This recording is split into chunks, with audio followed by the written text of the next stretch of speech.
second stream because the chat got frozen, which I don't understand how, but it happened. So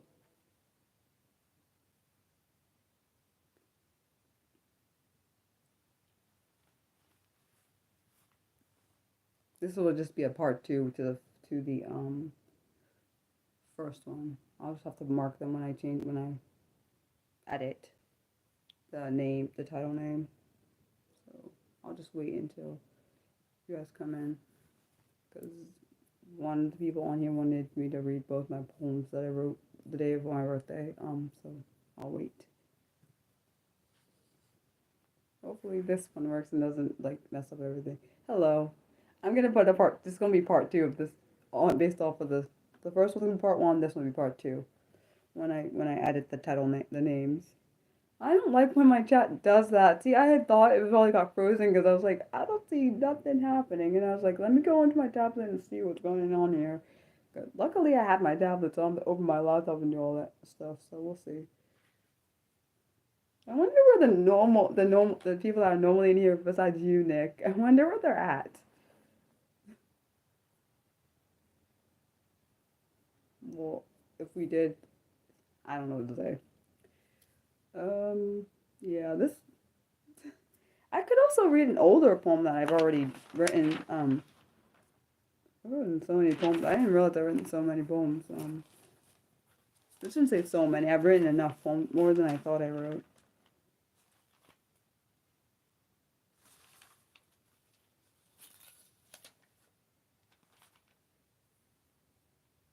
I don't know if he's coming or not.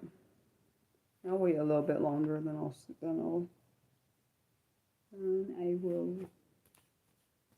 While we're waiting, Nick, did you want me to read one of my older poems that I've already released on this channel?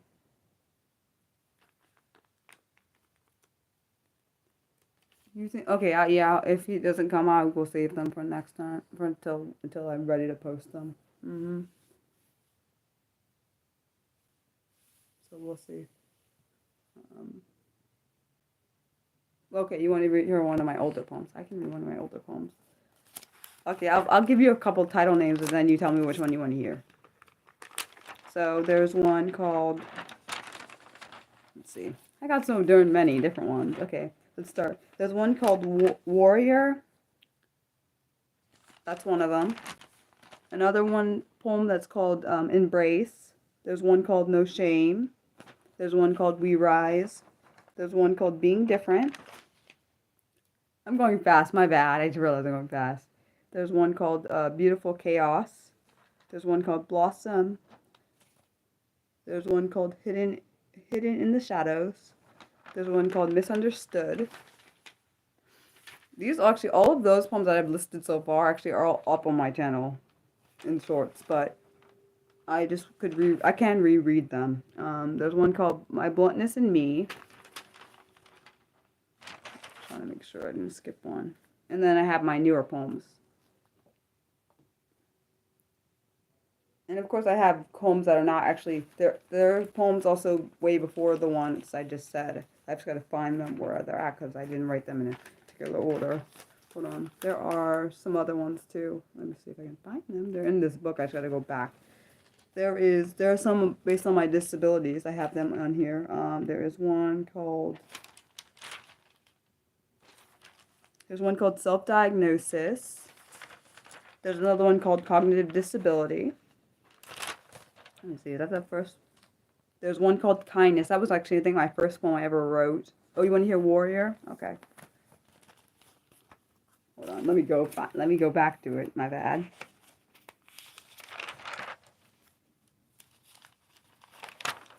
Okay.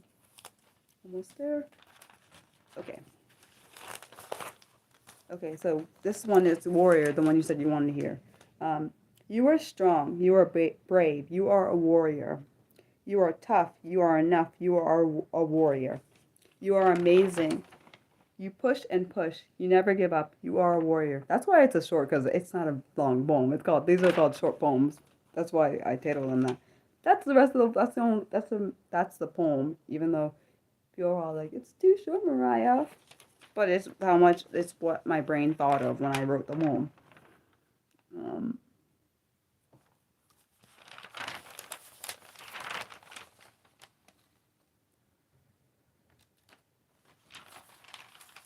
Oh, well, I'm glad you, because people say that, people say my poems are too short.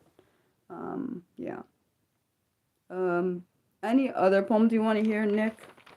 Or do you mean to, there's also some front of this short story I wrote. Let me see. There's one called Kindness. There's one called I Am Me, and I think is that the only one? Those are the first two poems I wrote. Let's see if I'm trying to make sure I didn't miss. Oh, there's one called Undiagnosed Disability. That's one too. Yeah, I really like my poems. They're really a lot of them are based on my own personal experiences. So writing those kind of poems make me happy. Like most of my poems I've written, like they are based on my thoughts. So yeah. Sounds interesting. Hold on, I gotta wait. I gotta go back. Do you want me to read that one, Nick?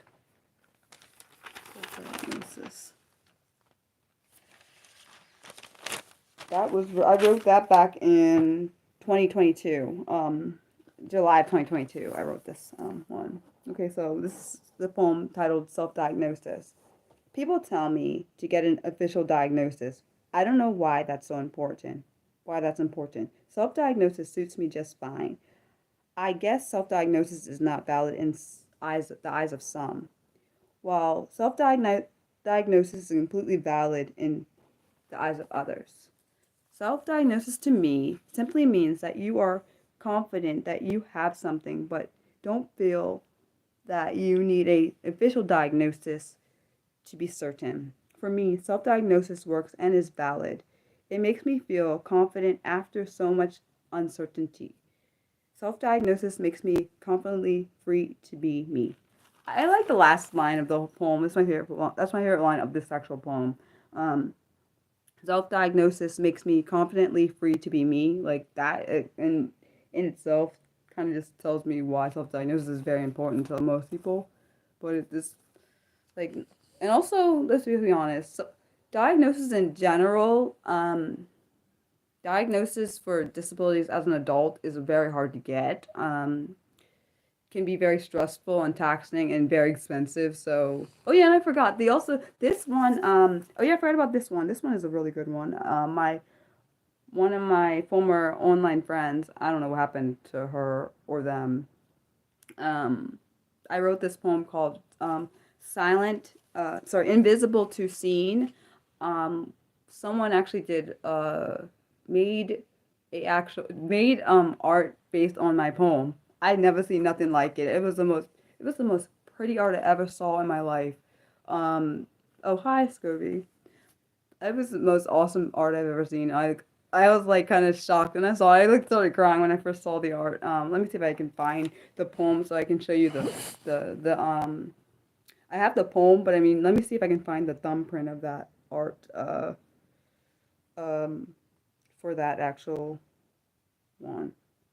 Hold on. Let me see. I don't want that. I want this. Hold on, guys. You said it shouldn't. Yeah, I agree. It shouldn't be expensive, but it is very quite expensive. Let me see if I can find it. Invisible to Seen. That is actually a really. I really liked writing that poem, and I never thought anyone would be. The reason the person told me they made the art for that actual that poem is because they could relate to it. I never thought anyone would make any kind of art from my actual I never knew that was actually possible. Someone would make an art piece of art. Like I don't know if I can make it large enough so you could see. Hold on. See if I can enlarge the image. Hold on. Oh. Let's see. I don't know if you can see this. Hold on. Can you see this? This is my poem, and they made my poem, and they made a piece of art based on my poem. Like what the heck? Like that is amazing. Like that's one of my poems I made, and someone made art and actually wrote the words of the poem. I'm like, what? Like that was amazing. I can read the poem for anyone that wants to hear the poem. I've literally never had someone do that for me, and I was like literally crying when they told me they did that. Yeah, it was a digital art piece they made. I was like really in shock because I've never had someone do that. Must have been like really inspired by it. I really hope that they're okay. I know they were going through some mental health issues. So the poem is called "Invisible to Seen." Okay, here it goes. Often hidden from sight, hidden behind shadows and clouds of thought from others. Invisible in the sight of society, but visible to those who see different as beautiful and valuable. Invisible is amazing when you finally discover the beauty of what has been hidden. When what's been hidden comes to the light, it brings about realization. After all these years, and now finally seen, I'm finally free to be fully unmasked and authentically me. I really, really, really, really like this poem because this particular poem actually makes up the story of my life, in my opinion. I went from in my head from being, and also in society, from being invisible to myself and also others to finally being seen now. Like even throughout this channel, I noticed more visibility and being seen by others and being valued. I mean, I realized I do have value. I didn't always really understand that, but now I've seen what it can do, like for other people. Oh, hi Mildred. My bad if I didn't say it. I really love that clip. I really love the digital art that my friend made. Like it was literally one of the things I've never ever. I didn't think a poem like that could actually impact someone in a way that they draw art about the poem. Like what the heck? Like it. That is absolutely amazing. Um, I was just reading some old poems because like I had a stream before this one and it was having technical issues, so I restarted this. This is gonna be a second part to the stream before. One of the people that was in here before wanted me to read my new poems, but I'm not gonna do that unless he comes in because I want to share those poems at a later time. Just not figure out when. And eventually I gotta figure out, and also I gotta figure out. I feel like I need some new things, but I don't know what to add to this channel. I mean, people were like, yeah, tell more about your day-to-day activities. I don't feel comfortable doing that, but I did appreciate the suggestion because I feel like I don't know. I wish there was a way to signal me to be sick. There was a way to know if you're during. I figured when I saw your last message on there, Nick, I realized that the chat probably wasn't working because I was like, yeah, it was just like stuck at that point. And I was like, it just stopped, and I don't understand why it stopped because we weren't doing anything. Like if I was doing something appropriate, I'd understand, but we weren't doing nothing appropriate on the channel. We never do, so I don't quite understand why that was happening. Um, I like the other poems I like that are some of my favorites. I like this poem called No Shame that I wrote. One called Embrace. One called We Rise. I like being different. I like that one. It's a good poem. Beautiful Chaos. That's good. That was based on my I wrote that based on my experience with my being autistic and ADHD, or because they are complete opposites for me. I don't know about other people, but for me, it's complete opposites. I have a side that's very neat and orderly. The other side is very chaotic and very impulsive. So, and then I tried to figure out in my brain how to mesh them together when it came to this poem, like what it looked like. Like I wanted when I did that poem, I wanted to express how I felt being both autistic and ADHD in a poem. I don't know if I grasped the concept, if I got it right, but I know it's based on my own thoughts and my own experience. So I can't really say about other people's experience. It's just my own personal experience with it. And I would title myself Beautiful Chaos, because I have the side that's completely composed, and then the other side that's like, okay, Mariah, we don't have to be in the box anymore. We can step outside. We can do things outside of our comfort zone, which is probably why I can do this channel mainly. Even though it's really hard because I'm very shy, which I don't know if it comes across, but I am very shy and introverted. So when I do these streams, it takes a lot of energy out of me. So after the streams, I'm extremely tired, which makes sense because I'm introverted and I'm doing something that extroverts normally do. So, yeah. Um, I like this. I don't remember what caused me to write the poem Blossom. I don't remember. Oh, I do remember now. I think it had to do with stepping outside of my comfort zone for that one. But I also like that one too. I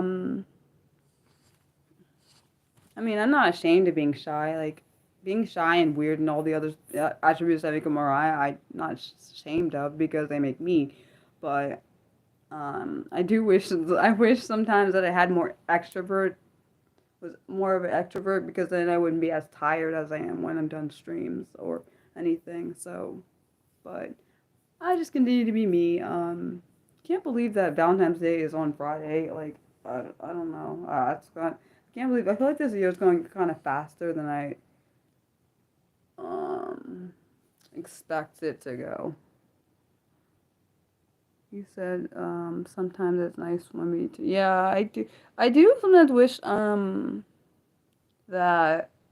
I wish sometimes I could turn on and off my introvertedness or like I wish I could turn on my extrovertedness because I feel like I have both, but I feel like the introvertedness is more prevalent than the extrovertedness.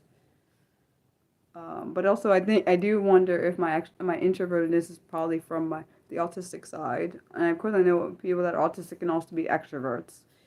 Um, but I don't know.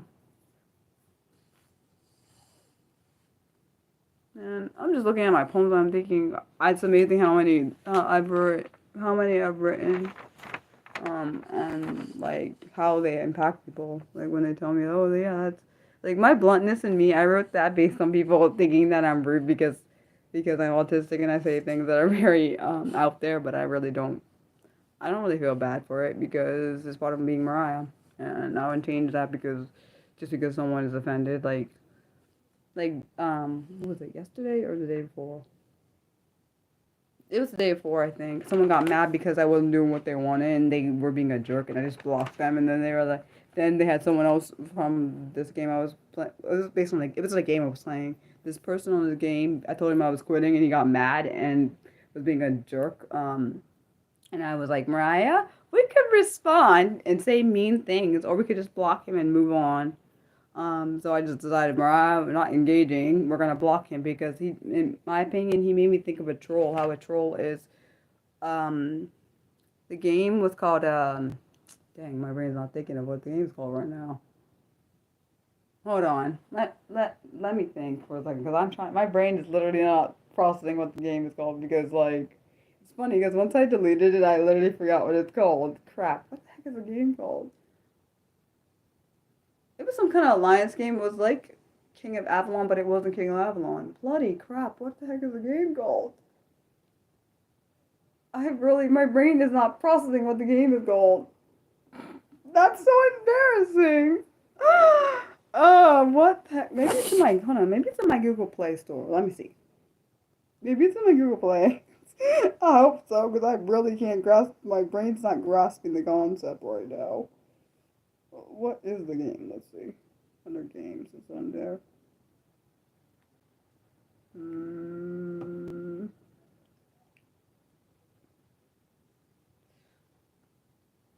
No, the reason I don't know the reason that's why I don't this is why I don't play games with other people because they be getting on my nerves. Like I don't, and the reason I left the game there was three reasons I was leaving. One was because there was one that was because no, I've gotten to the point where because of my parents and people, well, parents and other friends were like online. I'm sorry, people that were online. My parents, other people tell me, Mariah, it's not worth getting angry over some stupid things. My brain is not getting what the game is. What the heck? Must not must my opinion. If I don't remember the game, must be it's insignificant to me. I forgot. I literally forgot what the game is called. But it was becoming very toxic, and I was feeling like this old other game I left because it was toxic and crapping irritating. And then there was I remember in that game, the former game I was playing, not the one I just left, But the former game I was playing, there was like toxicity, and I got involved in. People were trying to involve me in it. And it was all what the game I'm talking about, the one I was playing, I played for like maybe a week or two, a couple weeks, maybe 2 weeks at least. Not really feel bad about it. Oh, I remember what the game was called. The game was called Grand Mafia. That's what the game I was playing was called. That's why I probably couldn't remember because it was not, my brain was not thinking.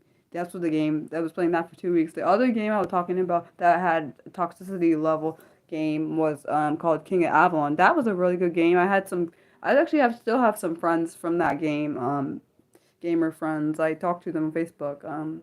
I like the two people I talk to. There's some other ones that I really wish I could have contact with that I really like. There were people I like. It's funny that in those two games I have two toxic leaders. One, I'm sorry, she got on my nerves. I don't think she understands people that are like me. Because I think she thought that my being autistic was an excuse to the way I talk to people because my bluntness comes out in the game, and she was like, "Oh, Mariah, you can't be talking to people like that and being rude to me." So like, and then the other guy, he was because I was not doing what he wanted. He started insulting me, and I'm like, "Okay, Mariah, we could literally say things to him that were disrespectful and rude back, but it ain't even worth it because you're leaving the game, so I don't even have to worry about what's gonna happen there." Um, I remember when I left the game King of Avalon.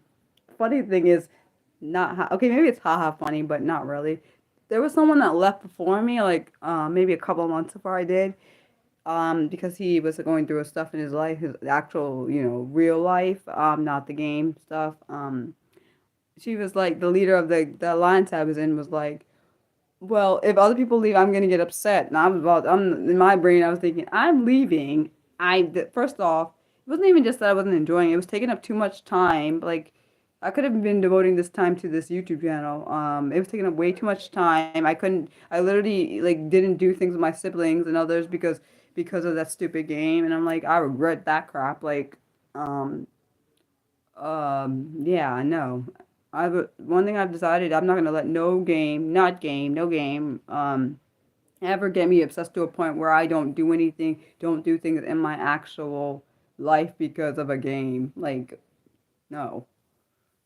That is very unhealthy for me. For some people, I know they play it because it helps them calm down. I was playing at first. I was playing it when it would help me calm down after work and stuff. But where I was doing where I was obsessed with it to a point where I couldn't like not be going in it. That was a problem. Like literally, I had quit it multiple times because my mom and everyone else could see that I was becoming obsessed with it, and I was like, okay, Mara, we're gonna quit. My one friend, that's funny. My one friend who I no longer talk to, um, because he was being annoying, by the way, and kind of rude. And always abandoning me and then coming back and then just apologizing and like doing it again. So I was like, okay, whatever, I'm not doing this anymore.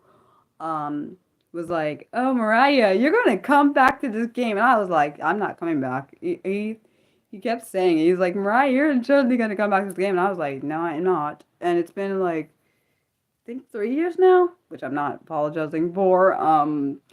I mean, I met some really good people through that game, but and that some I talked to, ones I wish I talked to, like I had contact with some other people. I'm glad I'm not talking to anymore because one was causing me problems in my real life, and I was like, forget this mess. I'm not dealing with you. Like, because she was trying to say that I was cheating on my current ex with someone else, which is so a lie. And uh, it's weird because it's almost like she was addicted to drama, and I didn't understand why. Like, if you don't know something, maybe shut up and not say things, but that's just the Mariah thought. I know. I'm also that probably like people probably like why you say shut up, but because like I don't because that could have harmed like if she went like and reached out to him like well because we were dating at the time, me and my ex, when she said this, it's like she was saying that I was cheating with her ex. Oh hello. I was cheating with her ex on my boyfriend at the time, which is not true because she had some problems with because she thought because I was talking to her ex that I supposedly had feelings and whatever. I mean, he's a good guy, but I didn't have feelings for him like that. But it was a weird freaking thing. And then the whole thing was weird because she and him, both her and her ex had me involved in both situations where, yeah, I remember you played, that was actually last Wednesday. How are you, Tammy? How are you doing? Um, yeah, it just was a whole nightmare. Like I was like, and then the whole thing where the alliance was turning, like it was turning into like a couple session, and then people would get mad at each other for people talking to each other. They're friends, but then they had relationships in the thing, and then you can't talk to someone that's in a relationship with someone else. I'm like, what the frick is this mess? I'm like, in my brain is, what is this mess crap? Because like. And then I was like, why is that? Oh, you're fine. You didn't interrupt any. I promise you didn't interrupt anything. I was just saying about like why I quit this game I was in and this and also the guy that I was talking about what was I gonna say? The guy I was talking about that was being rude to me on the game I just left. He was acting all like he was like saying all this nice stuff about like how my disability channel is helping people and crap. And he was like he was saying all this good stuff, and then when I said I was quitting, he was being all rude and crap. So I was like, okay, this is how we're gonna do this thing. Okay, Mariah could just say things and evil things if I wanted to. But Mariah was trying to teach herself, because I do have I really have a really bad temper. So I was like, Mariah, we're not gonna let him make you turn into something that um could be evil. Like I he was saying all this stuff about it's a stupid in my opinion it's a stupid game. It's a game. Like you're not gonna die if I leave the game. Let's just be real about it. You said you feel like some people thrive on causing drama. Oh, there's a streaming app though. Yeah, I don't like when people see. I don't mind drama when it's not involving me, but I mind it when when I have to deal with things I don't want to. Like I don't like when people put me in the middle of things. Like I remember two of my phone. Well, I don't even know what happened to the one friend because I swear I haven't heard from him in over 2 years. I literally have no idea. I like grieved him because I don't know what happened, but I grieved the friendship because I considered him like a brother. And so when like and that was like what?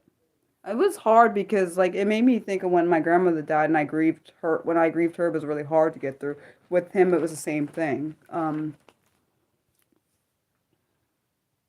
You said you like how you like give them two strikes. I just try to be Mariah. I mean, funny thing is I've changed a lot since like a lot of stuff has happened that caused me change a lot. Like boundaries, putting boundaries in place was because of something that happened on a video call that like shook me to the core and consent was violated and all that stuff. And like I've had people do things like with I just had a lot of things happen. So I have boundaries. I don't want to deal with crap that's happened and like that don't involve me. Like if like I remember having to tell people because I was friends with two different people, but they were in a relationship and then they broke up and they were like, "Oh, don't deal with excuse me, tell me not to deal with my friend. You don't tell me what to do first off. I don't like people telling me what to do. And particularly when it comes to if I'm a friend with both of you, I'm not going to stop being friends with both of you just because you decide you want to break up and stop. And the thing I would always hate is it was kind of weird, which is weird. These two friends were exes, and so there was times I needed to get in touch with one, but I couldn't get in contact because like he wasn't responding to my messages, and there was a whole situation happening. It was really bad. At one point actually. And so I was like, I have to reach out to her. And I'm like, man, I don't want to reach out to her because she's gonna be thinking I'm like trying to get with her ex. And I'm like, that's not what I'm trying to do. I'm just trying to make sure he's okay because I know he's going through some things. I'm like, um, yeah, I don't, honestly, I'm not friends with either one of them. I was friends with him a lot longer than her because she kind of, let's be honest, she destroyed, the reason I'm not friends with her anymore is because she destroyed it. And even though she's trying to say it's my fault, which it isn't, because she was trying to insinuate that I was cheating with her ex on my. At the time, I was dating someone else. Because she has, I don't know, she has some kind of weird jealousy problem. Just to be honest, it was some weird crap. Because she always tried to insinuate that her ex, which his name was Chris. Even though I do hope Chris is okay. And her name is Jackie. To just give relevance to the story. Of course, my name is Mariah, but that's not even the point. The point is, Jackie would always insinuate that I am like in a relationship with Chris when it wasn't even true, and it was like I don't really know where the frick that came from. Anyways, I didn't do nothing. All I did was being his friend. I don't quite understand, but like I know I'm just pointing it out.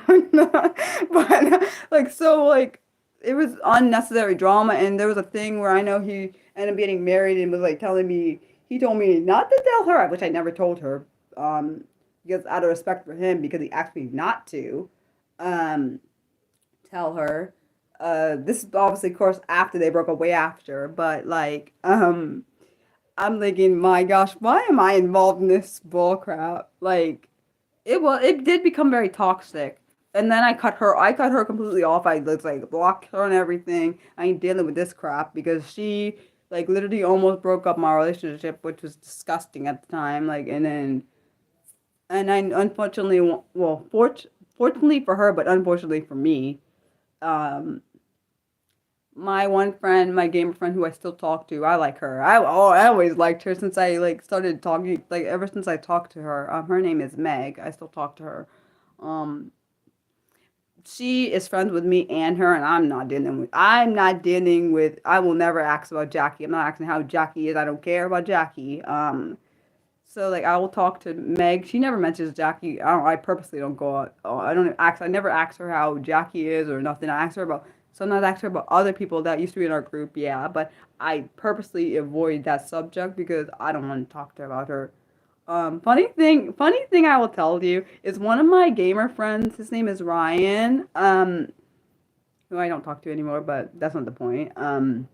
He was like, so he liked Jackie at one point, and he was telling me that supposedly she is like, I guess this wasn't what she showed on there's like a on the app both Line, there's an app called Line where you can use for gamers, and also there's in the gaming app we were playing, the game we're playing, that you could show your pic. You could have a picture of yourself. I put my own picture up. Whatever. I've had recent stuff said to me back then, and whatever. I've gone past that. But she supposedly is a catfish, which is ironic because she was telling me that I need to be careful. This is funny. Yes, thank you. That's what I was trying to say. Profile picture. Thank you. I couldn't think of the word. um, so she was trying to tell me when this is before I met Thomas in person, which is that's my ex's name, by the way.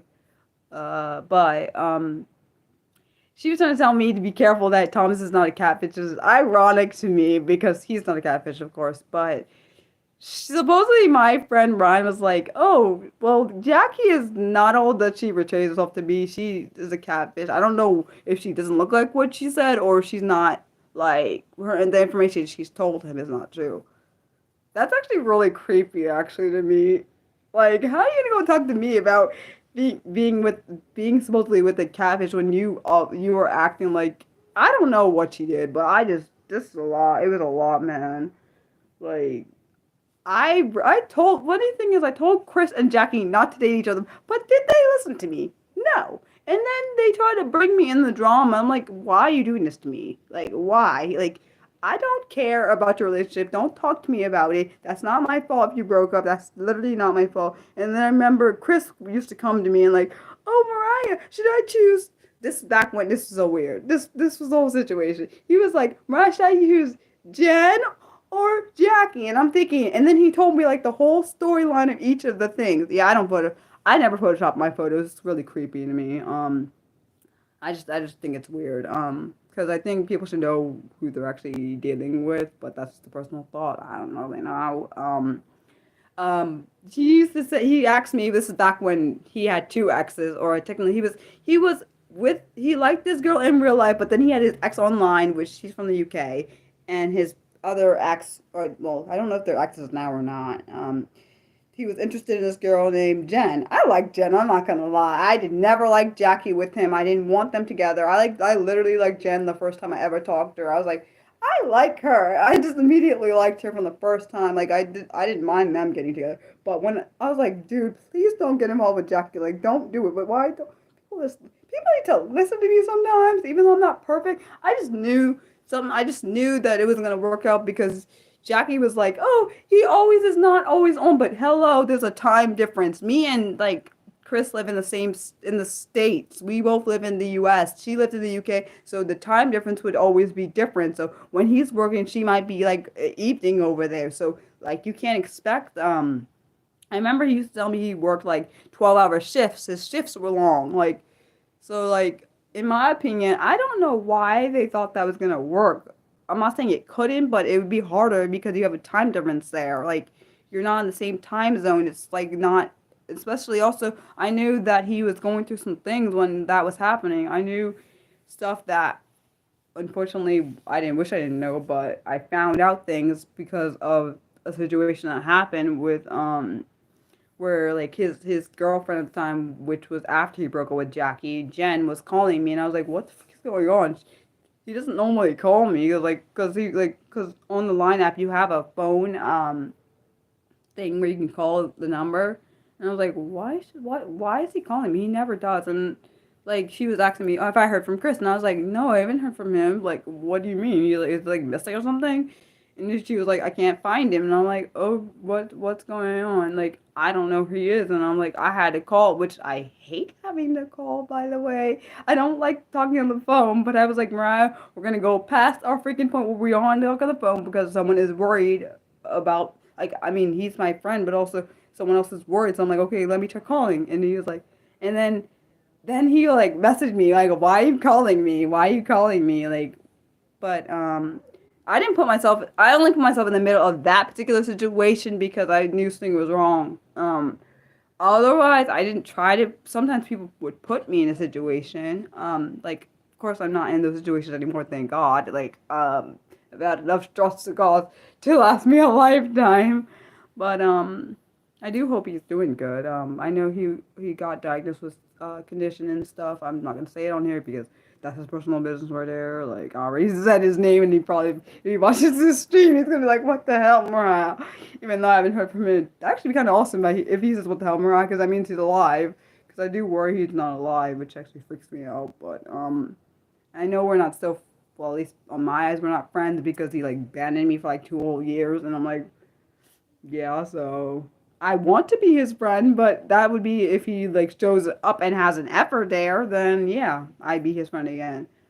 Cause I don't like it. I don't really like abandoning people, but I can't. I feel like I can't hold on forever. Cause like I don't know. I feel like it became. I was the point of grieving him was like when my grandmother died. I grieved him to that point, and that was really hard to do.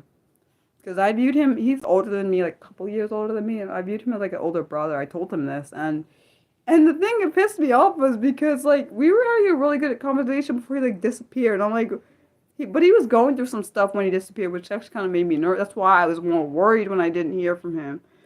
Um, so I was like, I don't know what's happening here. Yeah, I know. I caused myself. I be in. I.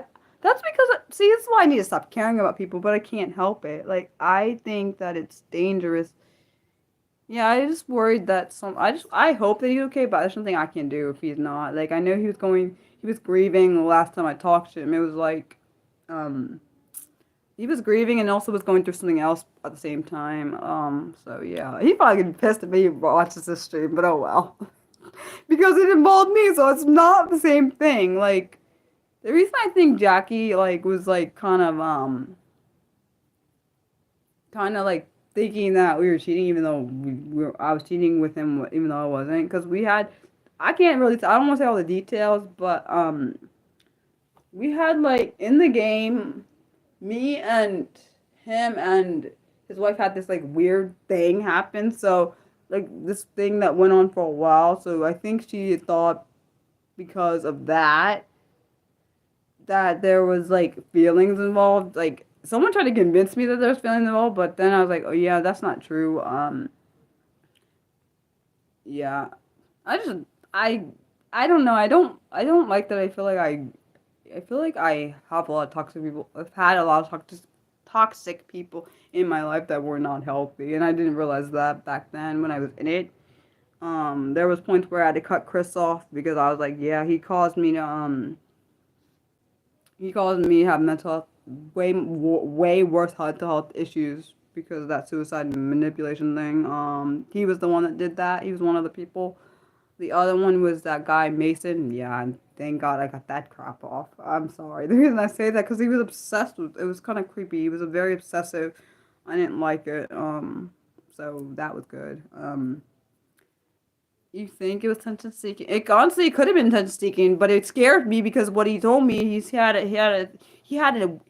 a weapon next to him. I'm gonna say weapon because I'm not saying the other word next to him. And if he didn't, he was like, in the way he did it was pissed me off even more.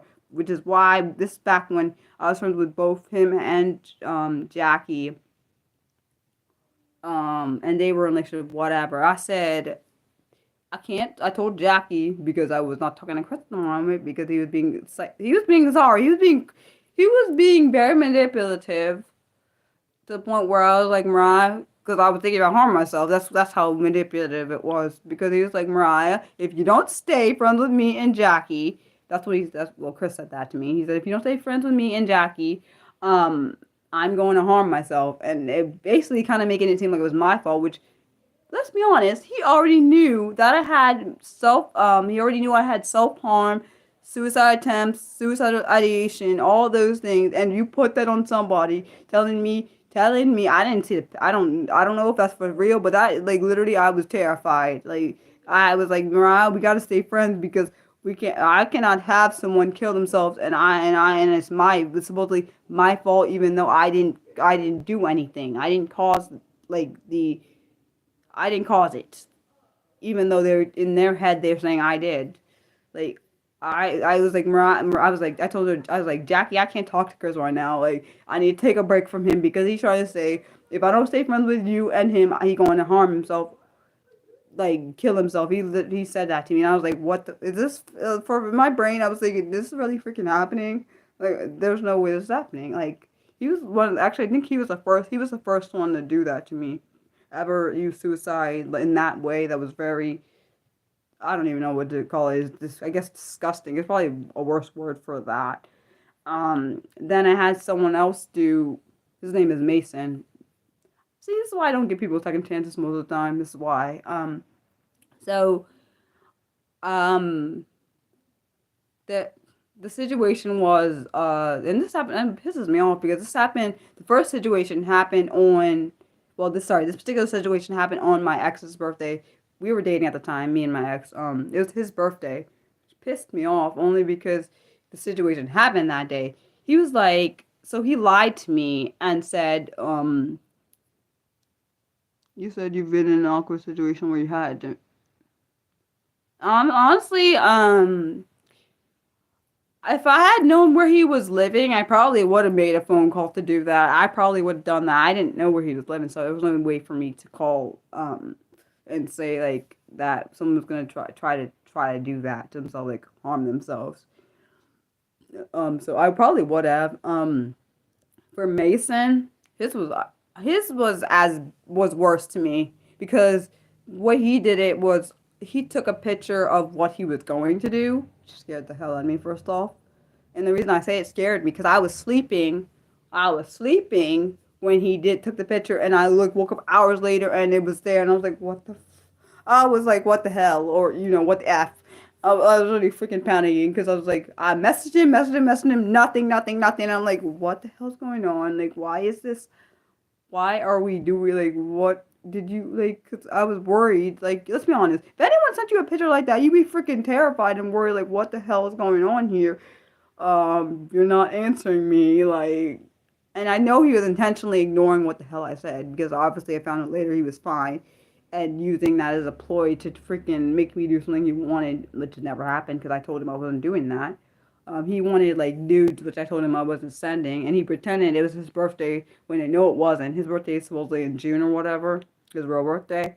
He said it was, like, December the 22nd or something, which was, actually, no, he said it was 22nd of December, which is my ex's birthday, by the way. So I was literally, let's be honest, I was stressed that whole freaking time thinking, oh, someone's gonna harm themselves, and I was like sending him the number for like the suicide hotline and making sure I was telling him he was getting pissed because I was telling him that I'm telling him I said, Mason, I need you not to do this. I was trying to, I had to basically barter and crap. It was ridiculous. I had to freaking beg. And the reason I say ridiculous because he knew all the attention all this time he wasn't going to harm himself. Like the whole time he knew he wasn't going to do that. He was just doing it to get my attention. Like, and then I gave him a second chance after that because I was like, maybe he calmed himself down. Like, it literally got worse. Not with the suicide thing, but he was like, he wouldn't get over the fact that I like was not want, I didn't want to be with him. He like was pissed because of that and like would like keep messaging like so many times. And like I got to a point where I was like, I'm not dealing with this mess. Like, there was a point. The reason I ended up blocking him altogether is because he sent me an inappropriate picture, and it like really, literally scared me from opening any kind of message because I was like, oh my gosh, what the heck? And he was like, this is just like me doing like basically, it was basically saying I told him I didn't consent to it, and he basically saying he would do whatever he wanted anyways. Like, what the heck? See, I'm really trying hard not to say the F word. It's like I'm trying. Like to me, that made me disgusted. Like that is another reason why I think I know consent is very important because if he was in my state and he knew where I lived, I'm pretty sure he'd probably rape me. I shouldn't say that on here, but I literally I literally saw that in my head when, yeah, I saw it in my brain. Like I know, yeah, I know. I thought, but I've also told him to get help. I can't really make someone do something. That's absolutely this. I just. That's another reason why I think consent is very important. On top of the other thing that happened with the video thing, it wasn't him. This guy, it was someone else. I just wish. I'm glad that not all men are like this. Like not all men are like evil like that. Um, that's what I'm glad about.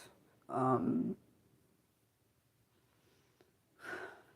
Yeah. Sorry, though. I just realized those stories are probably really, really heavy. Let's talk about something else.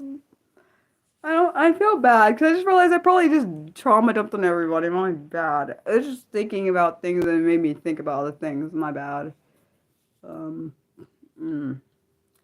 Yeah, it's honestly, I feel like it's become more of a I feel like it's been more common nowadays than it was in the past. Like I didn't have any of this stuff. I feel like as a teenager, I didn't have this stuff, but I also was dealing with my own. Let's be honest. There's a lot of people thinking. There's a few people actually online right now, like talk to me, think they can just have whatever they want when they want it. Which is very annoying, by the way. Um, so yeah, I don't get it. Like, if I tell you no, it means no. It doesn't mean, oh, beg Mariah until she gives in and changes her mind. That's not how that works, but okay. Um, I just think, sometimes wish that, I do wish sometimes people could separate fantasy from, actually reality, because I feel like sometimes people can't, and then they get confused too. Do you think, I feel like that's what's happening with, oh, hi, Jerome. I do, I do think that.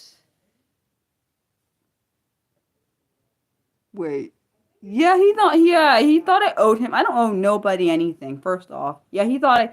But why should I? I think the thing he was saying, he was like the reason that pissed me off even more because he was trying to make it seem like, oh, he was telling me like no girls were sending me pictures for the birthday. No one cares about my birthday. Blah blah blah. When it actually wasn't his birthday, which makes it even more bull crapping.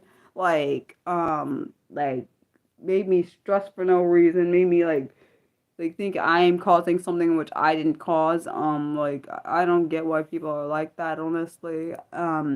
People that just I don't get why people think begging someone for something is actually going to make them change their mind. Because for me, particularly when it comes to my feelings, if I don't like you, I don't like you. I can't really help it. I'm not gonna be like, oh, I'm not gonna be, because there are people that will pity date people. I've heard of people doing it. One of my former friends used to do that. They pitied they like I told a story about that back when I was a teenager. One of my former friends, she pity dated someone when she didn't actually really want to date them, and it caused the whole stalking situation, which was bullcrap because we told her not to do it. Me and my sister told her not to, and the thing that got us involved is because we were friends with her, and then basically because she was dating him, I could not talk to her anymore because I was not dealing with that crap. The guy was stalking her, and he was literally me and my sister. Well, our parents' house is 2 houses down from the girl, um, where she used to live. So we literally, when he would, it was irritating. He would come to her house and then walk back and forth. I really wanted to punch him. I'm not gonna lie, I want to punch him.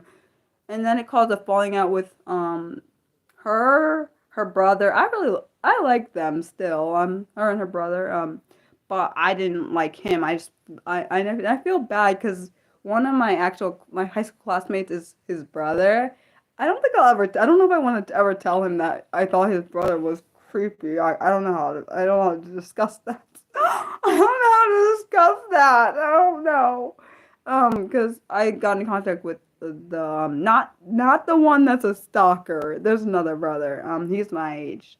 Um, but I think he's he's a little bit younger than me, but he's in my age range. But it's weird. I'm glad that I no longer. The guy's name was the one who was a stalker. Even though people probably would say, "Oh no, he's not stalking. He's just like being I don't know what the heck. I don't know. When I first met the guy, I felt certain vibes. Something was not right. I don't know. Something was just not right. I felt like there's something. I was thinking, don't do it. Something ain't right. And I remember me and my sister, we were on one side. Her, the boyfriend, and the brother, even though I honestly, we had a really good relationship with their family because they lived 2 houses down. We used to play with them and stuff. Like, we used to, like, engage with each other. Like, and then when he came, that stupid boyfriend came. I'm sorry, he was horrible. Like, I think he even held himself back a year because of her. Like, it was weird. He was supposed to graduate 2 years in front of us, but he graduated 1 year. Because I think he spent so much time with her, he ended up flunking something. I think that's how it worked, which is kind of creepy, by the way.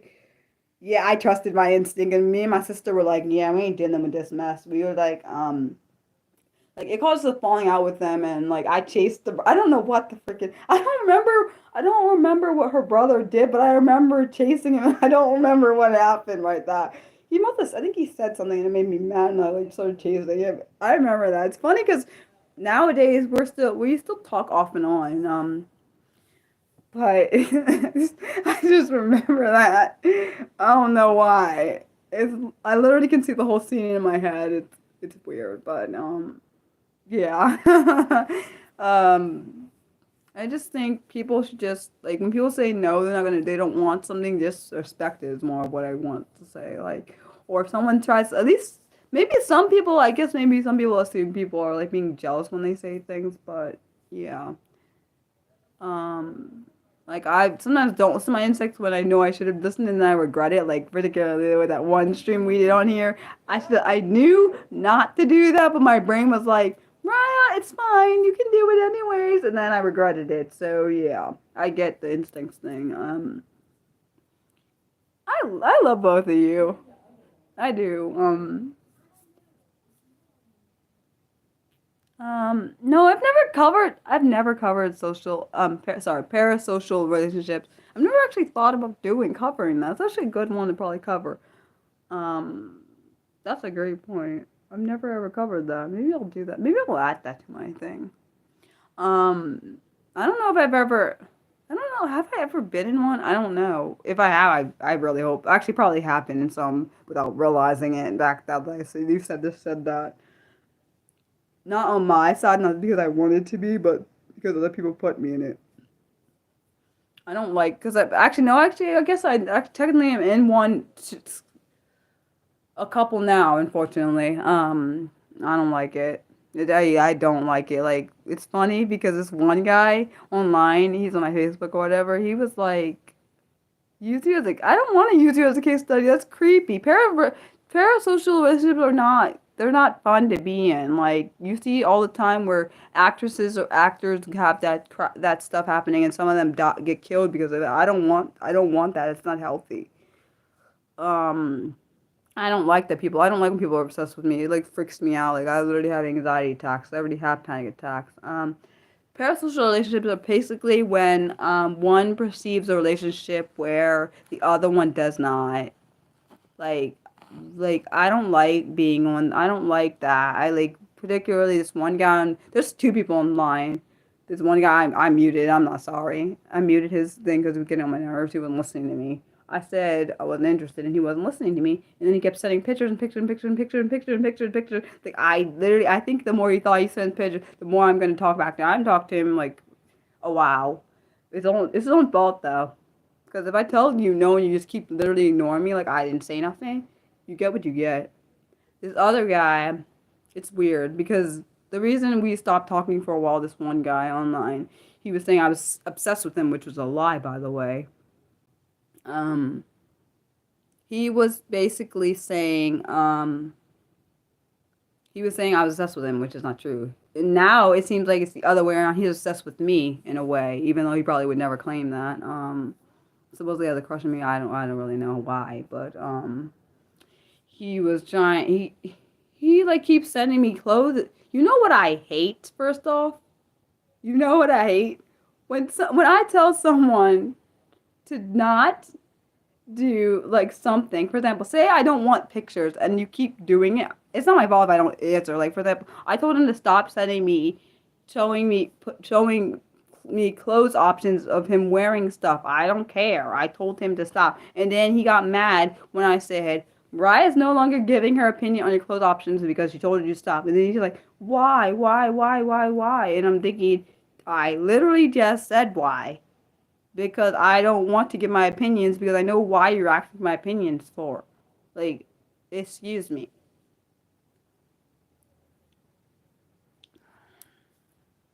Like, I don't get it. Like, I don't get it. Why do people always, I think it's because maybe my autistic side shows up a side that's not supposed to be, I don't know. I don't quite understand. People typically think that when me being like this or talking to someone normal means I'm flirting with them. Which makes no freaking sense to me. Does anyone else get it? And anyone else in my audience that's autistic get that happen to them? You're talking to someone normally and they think you're flirting with them. I'm only acting the autistics for a reason.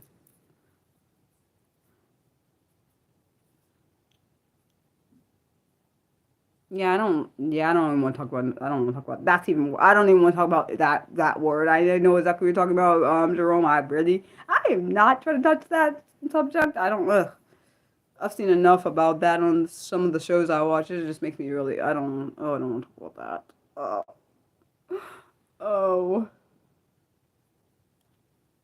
I don't even want to talk about that because some of those I've seen a couple true crime cases where they kill people because of that. I've literally seen actually maybe at least 3 or 4 cases I've seen where oh yes, I just realized the poem that I wrote is called that's called Undeserved.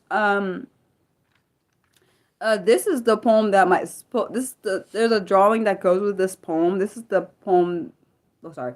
The picture that I drew to this poem is the reason why my ex friend, my online ex friend who was a gamer, whatever, she thought that I was cheating with Chris because of that. I showed you guys a picture. I think it's a heart that says the word undeserved. The reason why I think she thought I was cheating with him was because I was drawing the heart at the time while we were speaking, and so. And I was just showing him how the heart looks. I wasn't I wasn't flirting with him. I was saying I was drawing this drawing for a poem that I'm making. Like, so what do you think of it? Do you like it? Because I like other people's opinion when it comes to my art sometimes. Because, I mean, I have my own opinion, but it's biased because it's mine. And so I guess because she saw that I sent him the heart picture, which is literally a picture of a freaking heart, okay? First off, he and I both know we don't have feelings for each other, so there is no problem there. And so I guess because maybe she was up in her feeling thinking we have some kind of weird relationship thing that I don't know. Wait, people think you're either. Oh, wait, why? I don't get the first one. I don't get that part. No, I just. all I do is just be myself. I don't really know how to, like, literally I had, like, in the game I used to play, not the one I just left, but the game before, one of my friends used to be thinking I was flirting when I was just literally talking normal. My friend Chris I was telling you about earlier, he used to think, yeah, I don't get what the insecurity crap is from. Like, why are you insecure about it? If you want to be friends with me, why you, the thing is, if you're friends with me, shouldn't you trust me at my word? Instead of the thing is, if you insinuate, that's one thing I hate. I hate when people insinuate crap about things they don't know. At least come and ask me. Oh, Mariah, are you doing this? Blah blah blah. She didn't ask me anything. She just insinuated, and it made me think. Then she got mad at me, like, "Oh, Mariah, you're causing bullcrap to me," or blah blah blah, whatever she said. I don't even remember because it's been so dumb long. It's been over 2 years since I talked to her, and I'm never ever talking to her again. I don't care, because she could have literally. I feel like if she knew my ex in real life, my ex, more recent ex, the one I was talking about earlier, she would have already ruined that relationship just because of her stupid feelings that were incorrect. But okay. They are stupid because they're invalid. They weren't right. They were way wrong. You should have just asked her. You should say, Mariah, are you flirting with my ex? That's all you had to do. That's literally all you had to do. Because you're friends with me and I don't even know if they were friends at the time. They had some weird, their relationship was the weirdest bullcrap I ever seen. This is why you don't get involved with people in games, and also if you're not ready for a relationship, you just don't. Just the thing is, what they should have did if they were in a relationship, don't advertise it in the game. Then no, because like literally when they broke up, everybody took sides on on each of their, like, I was not picking a side because like they probably would have got me to pick a side. Everyone ended up turning against Chris, and I was on his side. I wasn't on hers. I'm sorry. I was not on her just because I felt like she was going to cause drama and bullcrap. I talked to her, but I wasn't on her side because I kind of felt for him because I didn't understand why everyone was attacking him. It was very, I don't know, I thought it was effed up how everyone just turned against him. He didn't do anything wrong. I didn't see what he did wrong. And also, how the heck do we know who is telling the truth in this matter? So how I'm going to take sides? I just didn't like how everyone was ganging up on him. Like, oh, and also, how the hell do we know that Jackie was telling the truth? She could have been bloody lying. We don't know this. We don't have screenshots of the messages or whatever they were talking. Like, we don't have any of that. You said you can think my Karen is, oh jeez, I don't know. I don't know how I feel about that, Nick. I don't know how I feel. That makes me feel weird. So how do I not, then I don't know how to, I don't know how to, I can't really change that part about me though. Cause I don't like that people think I'm flirting just because I'm being myself. I don't know. Like, I know when I'm flirting with someone and when I'm not. Like, there are times when I'm flirting with people, I know that I'm doing it. All the time, I'm just being literally myself, and yeah. You said, like, yeah, I know when I am. Like, when I'm flirting, I do flirt off and on with my ex. I'm not sorry about doing that. He accepts it, so it's fine. My point is it's a consent based thing. So I don't do anything like one thing I do always make sure things are okay to do with him. I don't just like do it. I think that's important. Even though I know people, I don't know. I just be myself. I don't really know how to not do it. But I don't know. But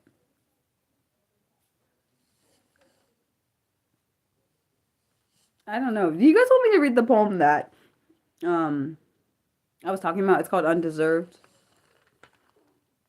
Sorry if my stomach made a noise. Probably hungry. It's often, let's be honest, it's often misinterpreted. People often misinterpret me. I know it's because they don't understand how my brain works. Most people, let's be honest, most people don't understand how my brain works. I've been called a whore. I've been called a bitch. I've been called other things because I don't reciprocate. I've been cursed at.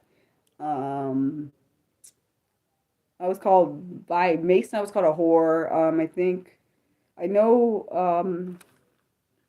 I know one guy. His name was Chuck or Chucky or whatever.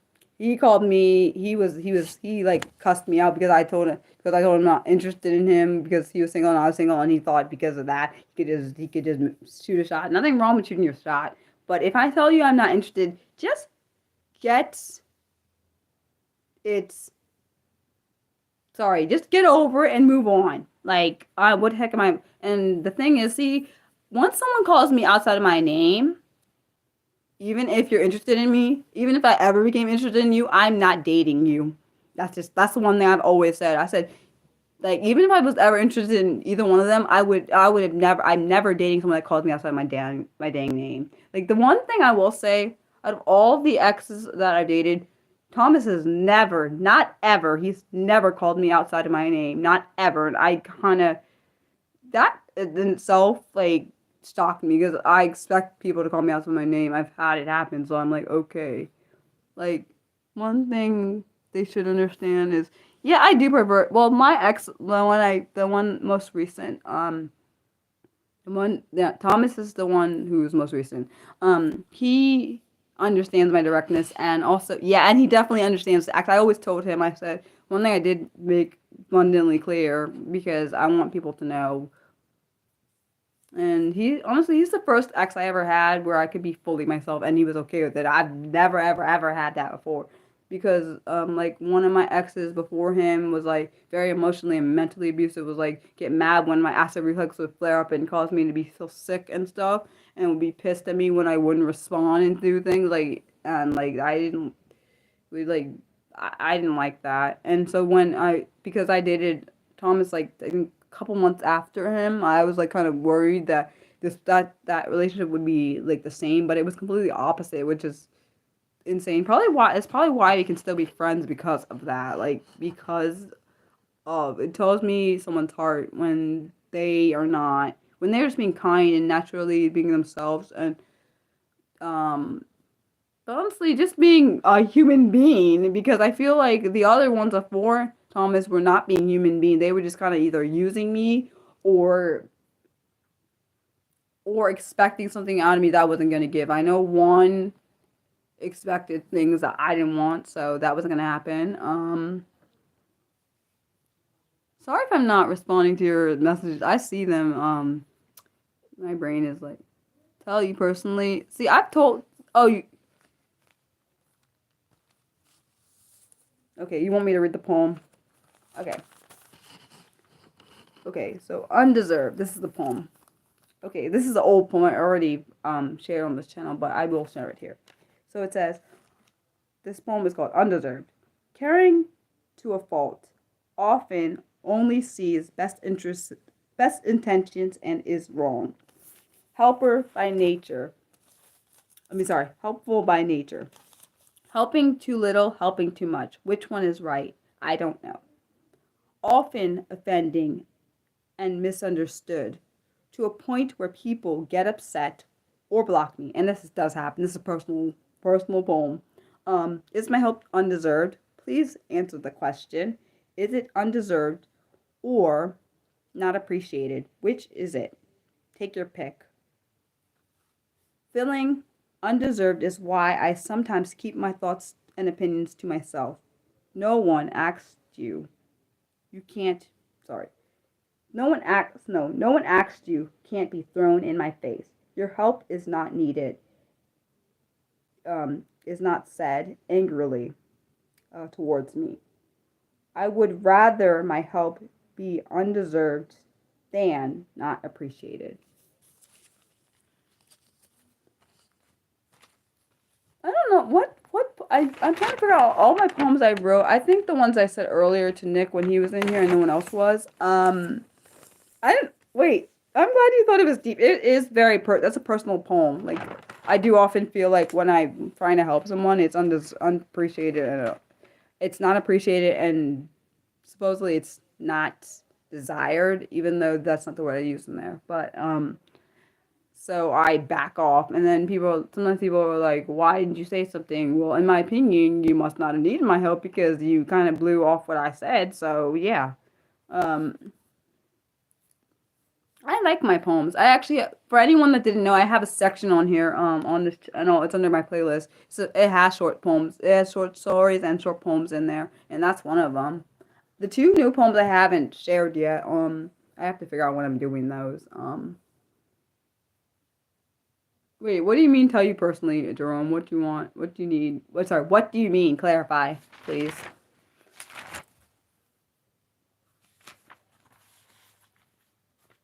I like this poem called "My Bluntness and Me." I know you're looking forward to hearing them because you like my poems, Nick.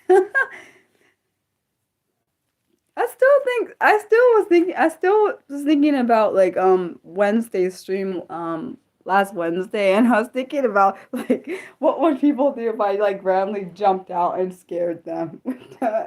What would they do? Would they punch me or slap me or something? Because I've seen those videos where people I've seen those videos where people do that and they get some of them get punched. Some like run away, which I understand that. Like all those responses are understandable. But the reason I was thinking about it because I was thinking about like that question about have I ever been pranked? That's what I was thinking about. The question that I asked. Not that I like I said I don't think I have ever been pranked. I don't know what I do. I've been pranked. I don't know. I know some people on the channel are like they don't like being pranked. I don't know. Oh my gosh, my smile is so pretty today. Sometimes it's better than others. I don't know. I feel like when my smile is genuine, it's pretty. Other times, um. Wait, you prank everyone? Wait a second. That means you probably, if I knew you in real life, that means you'd prank me. But I'm telling you, it's terrified how you'd prank me. The reason I'm scared is because I feel like your pranks would be good, but then I'm like, wait a second. Wait a second. I'd be like trying to figure out when you're gonna do it. That's probably more what it is. Because if it's gonna scare me, I need to be prepared. I'm serious. I'm not even kidding. I need to be like, what, Mariah? I really do need to be prepared.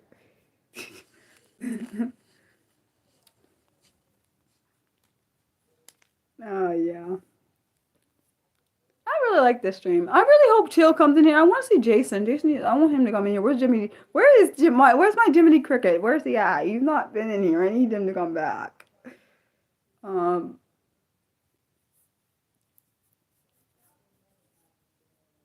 um, I hope. Wait, my stream isn't like glitching. Oh, good, it's not glitching. Thank goodness, because you just messaged. I'm glad. I was about to say is the stream glitching again like last time. I hope not. You said. Oh, okay. No, I mean when I think of pranks, I think about like someone scaring someone else. So you say it could be a. Wait a second. Wait, wait. Like, hold on. Is it like you mean in the like how you were doing in the game? Like how some of the stuff was like um. I'm trying to think. How some of the stuff was like very hard hitting, or do you mean like how you tell jokes sometimes? Even though I don't understand jokes like that, I know people are like, "What the heck, Maha?" It's an autistic thing. Um, like sometimes like my siblings, actually, no, my dad will joke and I don't get it because I think things literally. I know it's not just that's an autistic trait. Didn't always know that. I just thought it's part of me being Mariah.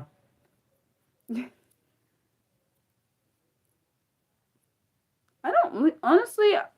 There was things that before the most recent ex, like, there was stuff that I started avoiding at one point, because of trauma, and then I realized, right, you're allowed to reintroduce them now. Like it's okay. Like they're safe again. Like because there was this one song I would avoid because I attached it to someone else, and then eventually I was able to listen to it, um, again because it was no longer attached to that person because my brain unattached it, which is great because I really like that song. Um, like I just think that it's actually really kind of scary that someone could be like pretend to be very. One thing actually really scared me. I've seen it also in true crime and also experienced it in real life. Um, that someone can pretend to be so kind and then actually be the complete opposite because they have a mask on and then they're like, okay, okay, I got the person or whatever. I'm in with the person or relationship, so I can just now be who I am. And I don't mean like as in mask, as in emotional mask like you're shy or whatever. I mean like a emotional mask that you pretend to be like really kind and everything, but you're actually the complete opposite, very evil and manipulative, which is what happened with my the ex of four Thomas. He seemed all kind and everything, but then it like came into a point where he was just the complete opposite of the way he was, like very kind and caring. There was a point where he like ghosted me, and like I was freaking terrified because supposedly, I don't know for a fact, he was supposedly in the military, and like um I think if I remember right, this is what he said. He said he was in a war zone, and like there was times where he would just like literally drop communication for like days, and I'm like, oh my gosh, something happened, because of course in war zones things happen. Of course I don't think he was actually in the war. I think he was a liar, but I was worried because I'm actually an honest person and actually don't catfish people because people do that crap. Which is very sickening to me that people catfish people and pretend to be something they're not. Like I don't quite understand that because I'm not that kind of person. Um, and the people that I kind of honestly, the people that catfish other people, I hope they get whatever that's coming to them. I don't feel bad when they get caught or whatever. That's their own fault. Scammers are worse, and I hope they get whatever's coming to them too. I've seen a lot of scam stuff on Scammer Payback. I love his channel. He makes me smile, especially with his hair. He's gonna be rocking, man. I was like, I can't rock blue hair. I would not look good with that, even though that's one of my favorite colors. Red is my other favorite color. I'm like, dude, he be getting those. I was watching one of his lives the other day, and it was like he was like trying. I felt so bad because he was trying to help this lady's mom, because he will do sometimes. He'll help the victim, but the lady's daughter. I'm sorry, I said that wrong. The lady's daughter was suspicious of him because of course the mom just got scammed, but he was trying to help her get her funds back, but no, the daughter was not didn't having it. I understand why, but he was just saying like look up my channel and all this stuff because I really love watching him. He makes me happy when he be getting the scammers. I know scammers watch his channel, of course. There's obviously trolls in there, but there's a lot of good people you like in the chat. I be watching sometimes when I'm doing something like my content, or like when I really feel like I want to relax, I'll watch him. Like to me, it's really disgusting. People causing people harm for no reason. Like people have came on this channel try to cause me harm in my emotions because they think it's okay. I haven't watched Kid Boga in a while. I watch more Scammer Payback now. I think the reason I think I watch like him better a little bit more is because of the live streams. Because I think if he just, because I think I stopped. The reason I stopped watching Kid Boga um, is because I like the live experience better than the videos. I've noticed even on my channel, I like my live streams better than my videos. I do. Um, because you get to see it in real time. That's just the opinion, but I know people are like, "What, Maras?" Um, I don't know. I don't know. Honestly, I hope that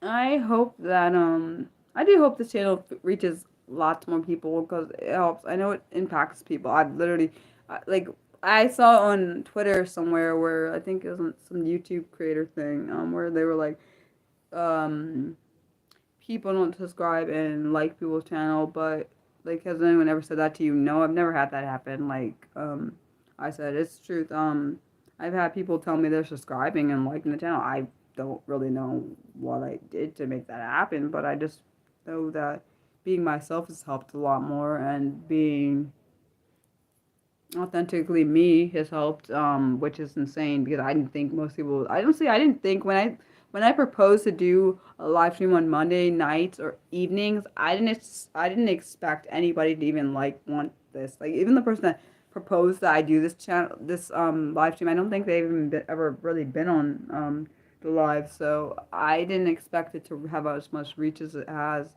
Like people like come on here and told me like, "Oh, Ra, what you're doing is like helping me," and I'm like, "Huh?" Like, I don't know how. I just be myself, but I didn't think being myself would help people. I just thought it just being yourself. I then most people, let's be honest, people like it. Some people like it. Some people hate it. I really can't help them. The people that hate it. And I know one thing I noticed is the more I be myself, some people really hate it and they'll put evil comments and which I'll remove. Hopefully, I worry sometimes that I don't remove them fast enough for people to see, and then they unsubscribe. I do worry because I feel like that's happened before. Um. Oh, hello.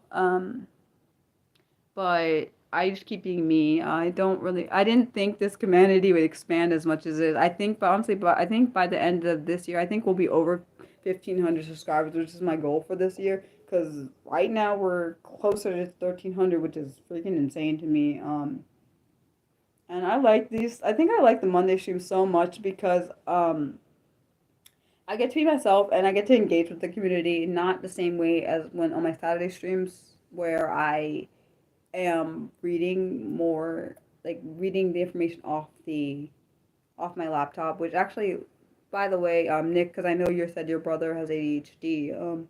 This week's Saturday's live stream is going to be on ADHD friendly jobs, and then the Saturday after is going to be on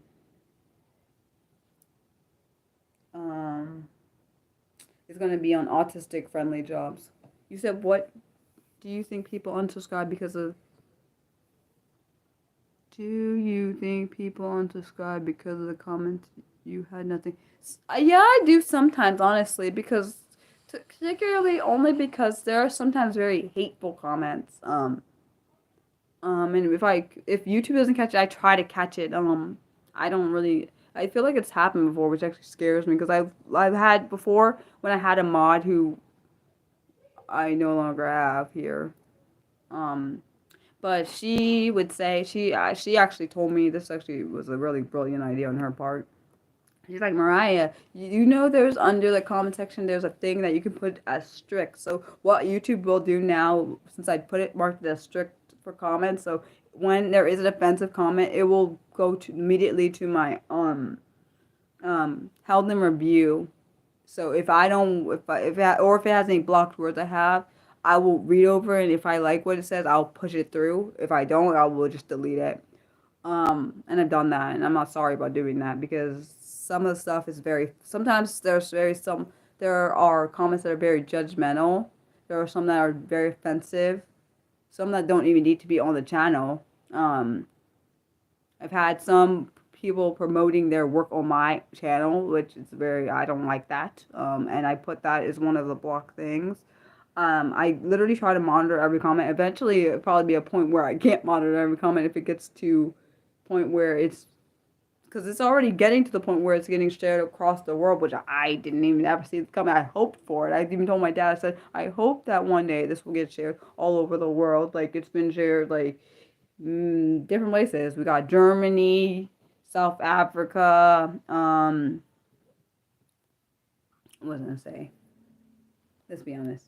Okay, we got Germany, Australia, South Africa, the U.S., someone said, who else? Where else? I'm trying to think. I think Brazil's one. My point is, I didn't think this would ever happen. I think we had someone from India before I blocked him, which is it's his literal own fault. Everybody knows that was in my Wednesday stream, knows what happened because the guy was just starting to be becoming to the point where he was becoming towards racist, which is why I blocked him. Because I gave him fair warning. So, well, hopefully when you say different, that's a good different. I used to watch my friend. That's because I got too busy. I used to watch my friend's channel. He's an autistic channel, and I love his channel. Yeah, I probably did give him too much chances, but I'm trying. It's hard for me sometimes to figure out when the chances is too much or if it's not enough.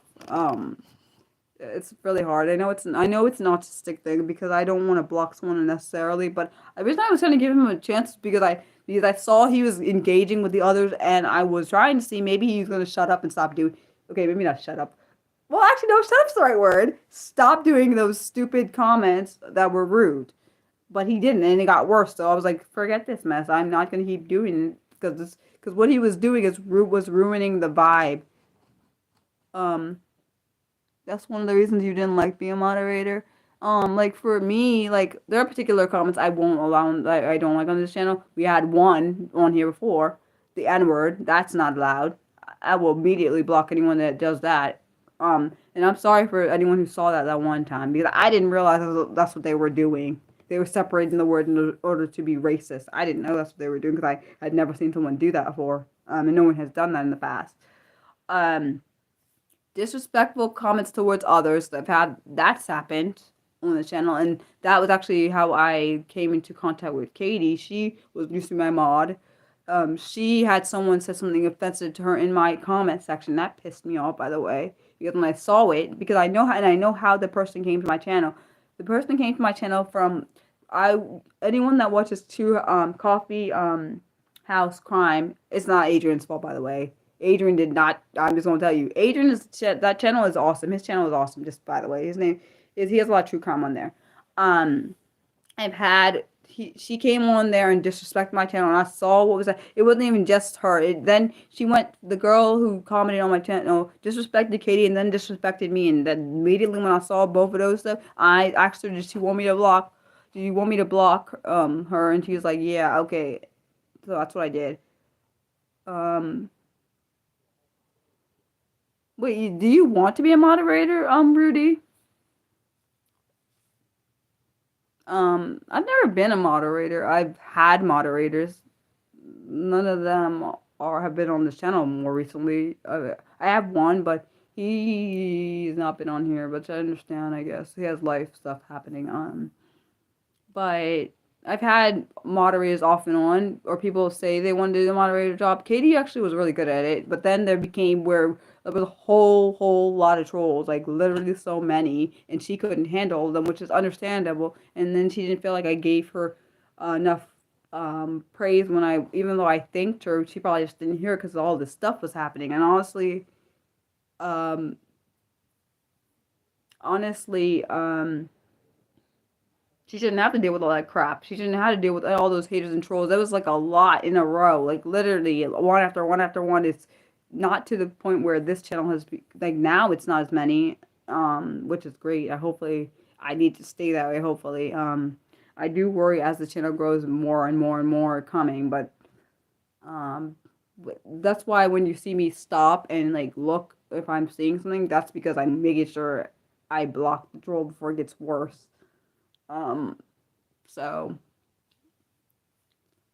like I've had because of this channel, I've had to grow tough skin, which is really really hard because there are times where like I'm like I would talk to my parents and my mom and my dad. I'm like sometimes I come off stream and particularly if it's a night after where I had like trolls like be racist or offensive to me, I will talk to my parents. I'm like, Mom and Dad, why do people have to be so hateful? I did nothing to these people. They just want to be hateful and evil and it makes me sometimes regret. I don't like being good at modding because I'd rather just focus on talking instead of having to mod at the same time because it's hard. It's being autistic, it's a lot harder to do with both at the same time. Like um it can be very hard for me like to deal with having to mod and do content at the same exact time, like even mainly on my more on my Saturday streams than my Monday streams. This is really really hard because like my Saturday streams I'm reading content, then I will sometimes go over see and see a troll saying something. Like I had where like last Saturday someone be very disrespectful and rude. I had to block them even though I was in the middle of streaming because I was doing content. The topic was on what the best jobs were for the disabled people. Yeah, I know what trolls are. I know what trolls are. People that nonstop like are racist and say inappropriate comments are evil. That's what, and they're to me they're very similar to haters. Um, and I won't be the thing is, I won't tolerate that on my channel. This is a no bullying zone, and anyone that decides they want to bully, they will get blocked off. Even if I have a really good relationship with you, you bully someone, and I noticed it, they're gonna be removed. I don't care. I don't care if we're having the best relationship. That don't mean nothing to me because I've been bullied in real life, and I won't allow it on my channel. Because to me, condoning is just basically saying the bully has a right to do whatever they want. No, they don't. Not on this channel. Not on this channel. Um, and I don't really care if that's harsh. My bluntness can be harsh, but it is what it is. Um, oh man, I gotta eat today. I don't want to. I don't want to. I gotta eat dinner, but I don't want to. Uh, Stupid anorexia.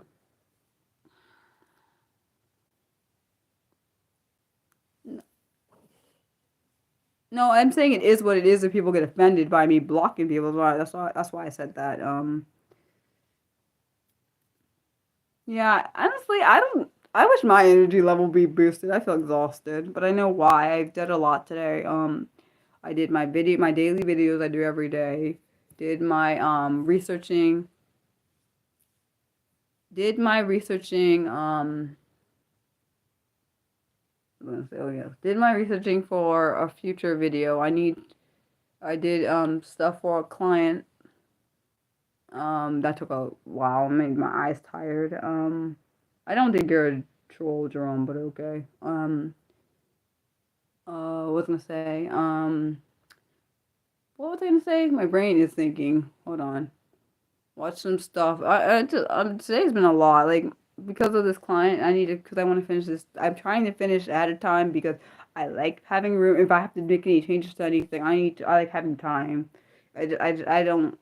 My dad is funny because he forgot. I think he forgets who his daughter is at times. I think he thinks I'm a procrastinator, which I'm completely not one. I don't like procrastinating. Um, Coffee does nothing for me. Nothing. Not a dang thing. And I don't know why. It's never has. Um, it's literally just a hot beverage. That's about it. I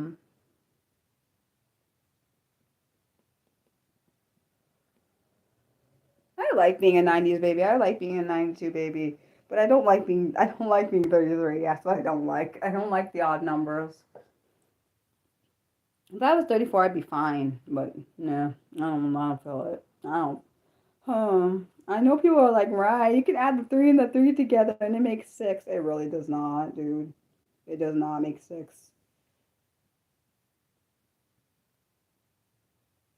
You think it's ADHD why I don't feel nothing? I've never felt nothing when I drink coffee. I never ever felt anything. Like no energy, no. I don't know what they're talking about. People will be like, "Well, it wakes me up or whatever." It does. Like I don't know what you're talking about, people. Like my best friend, but she also had something happening to her, so I understand why. She would be like, I swear, I've never ever seen nothing like in my life. She would be like an energizer buddy, like when. But also she had like she had this weird thing. I don't know what it's called. I forgot. But I'm not, even if I did remember, I probably wouldn't say it on camera because I like protecting her privacy. There's certain people I like protecting privacy more than others. But that's because, like for example, former friends compared to actual friends, uh, like my actual friend, like my best friend, I would not divulge her, stuff. My sisters, I would not divulge theirs. My two parents, I would not divulge theirs. I don't think that's fair. Or my cousins or anyone in my immediate family. My exes, I only told you. My ex, I only told you his first name. I'm not telling you the last. Like there are certain things I won't divulge.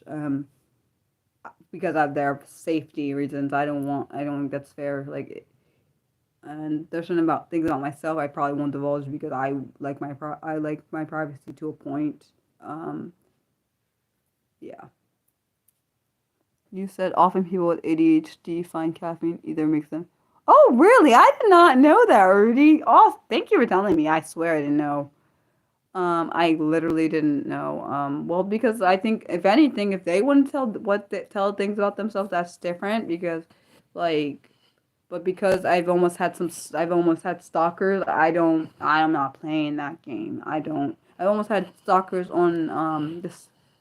I've almost had stalkers online, so I don't want. I've almost had a stalker in real life, and I've almost had some stalkers online. I'm not playing that game, not with my sibling, because anyone. The thing people, actually, people on here, some people on here know I don't play when it comes to my family. Like this one guy, almost it was not my fault. It wasn't even my fault. If I beat him up, it wouldn't have been my fault because I told him to stop doing something. He wasn't listening to me, so it was kind of his own dumb fault. Like, when I tell you to stop doing something when it comes to my family and you're not listening to me, if something happens to you, it ain't my fault. Because you were warned. That's how I feel about it. It's like, it's like people, well, people in my family know, like, even other family members, when they mess with when some of my family members have messed with my other family members, like when one of my family members made my mom mad, the day of. I think it was either the day of or the day after my grandmother passed. It made me so pissed. I was literally about to go to the phone. I was like, let me get. I was like, literally, I was thinking to my sister, let me get the phone. Let me get the phone so I can like. I was really pissed. I was like aggravated. Like that's her. Like that's still her mom. Like her mom. Like someone was making her mad on her. Like that's her mom that passed. Like you can't like have enough respect to not make her mad or get some kind of argument with her on the day of or after her mom passed. Like you don't even give her any. See, Mariah, don't go into it, Mariah. You can do it. Ooh, I'm trying really hard because I have a temper, a really bad one. You've never seen it. You people are probably like, what, Mariah? You have a temper? Yeah, it's not a very good one. But yeah. I do wonder why you guys engage. I do care. Can you guys tell me why you engage in this channel? I do want to know. I do, because I know some people say, some people don't. Like, I always know, family always will go first. Like, I told you, I told people, some people on the channel know. I told you, I almost like beat this. It was his own fault. He was around our age, maybe a couple of years younger. It's his own fault because he was threatening to run my sister over with his bike, which would have, if he had done that, I probably would have blacked out, which would have been my fault because I think people think I'm playing. I really think they think I'm playing when it comes to um either or you could do both if you want to, Nick. Like it's not my fault that you don't threaten to do anything in front of me when it comes to my family. Like don't threaten that mess. Like I told like my sister. I remember my sister telling me because I didn't see who pushed her in the street. There was somebody that pushed her in the street. Me and my sister are around the same age, but that's not the point. The point is, don't put your hands on my sister. Don't threaten my sister. Don't do anything that even resembles that, and we'll be fine. You respect her, and we're good. You don't respect her, and we'll see what happens. It ain't my fault. It won't be my fault if something happens. I think family should be first. Like, I really miss my best friend. I wish she lived in the States, man. Ugh. I gotta see about talking to her, by the way. I haven't talked to her in a good amount of time. I miss her a lot. This year will be 15 years of friendship, which I never ever saw myself having a best friend. I'm glad I do have one. I used to think that life would be better without any friends. I know why. It was a protection mechanism because most of the friends me and my sister have had, um, before my best friend were not very good friendships. Very it was more they take and we give, and I ain't like that mess. Like, honest, no. I don't like friends like that. I literally hate that crap. And also, I hate friends that say they're gonna be, then they abandon you, then they come back thinking this friendship's gonna be the same. Like, I've had people do that too, and it gets draining after a while. Like, why should I have to keep putting full my full like self in, and then like thinking it's completely okay. You always wonder why your first one. What first one? What first one, Rudy? You mean your first friend, or or you talking about something else? I want my best friend to be like. I don't like that she's in Canada. Like that's not easy to access for me. Like I can't get to her. Like if something happens to her, I can't get to her. Like I have to go fly across the freaking. Yeah, see what I'm saying? I don't want to have to fly all the way over there to like if something happened to her. I'm of course I'm gonna go to her, but I don't want to have to do that. Like if something happens to us, she has to go fly all the way over here and get her. She has a kid and like She's like married, like that. She just like got extra. She got extra stuff to like do for that. Like, I just, I just wish she was like in driving distance. Like, this is not like, no. I love her so much. I view her as my third sister. She is also, she's the same year but younger in months. Oh, your best friend. Sorry. No, no worries. I just wanted to know what you meant because I wanted to make sure it was you were talking about friends. Um, like only honestly, my best friend is like I literally. If someone did something there. Oh my gosh! I swear, if someone did something there, I would. Oh, well, it would be like the same way I feel with my family. I would do, or I would do the same bloody thing if someone did something to her. I swear to you. I swear. I'm not sorry. Well, I'm sorry. Yeah, I've had friends. Yeah, I've had friends like that. Like I went. Me and my sister had to move schools. Well, she's the same way for me though. My best friend, she's the same exact way for me. And my sister, because we both have the same friend. We met. Me and my sister met her together, which is it's funny, because we all, let's be honest. Throughout my life, I made a lot of bad friends that are not very friends. Let's be honest. Friends that were not really friends. I thought they were friends, but most of them weren't. So when I met my best friend, I used to think I need my best friend to come to well, things happen in Canada. I don't really care about that. I just need her to live closer.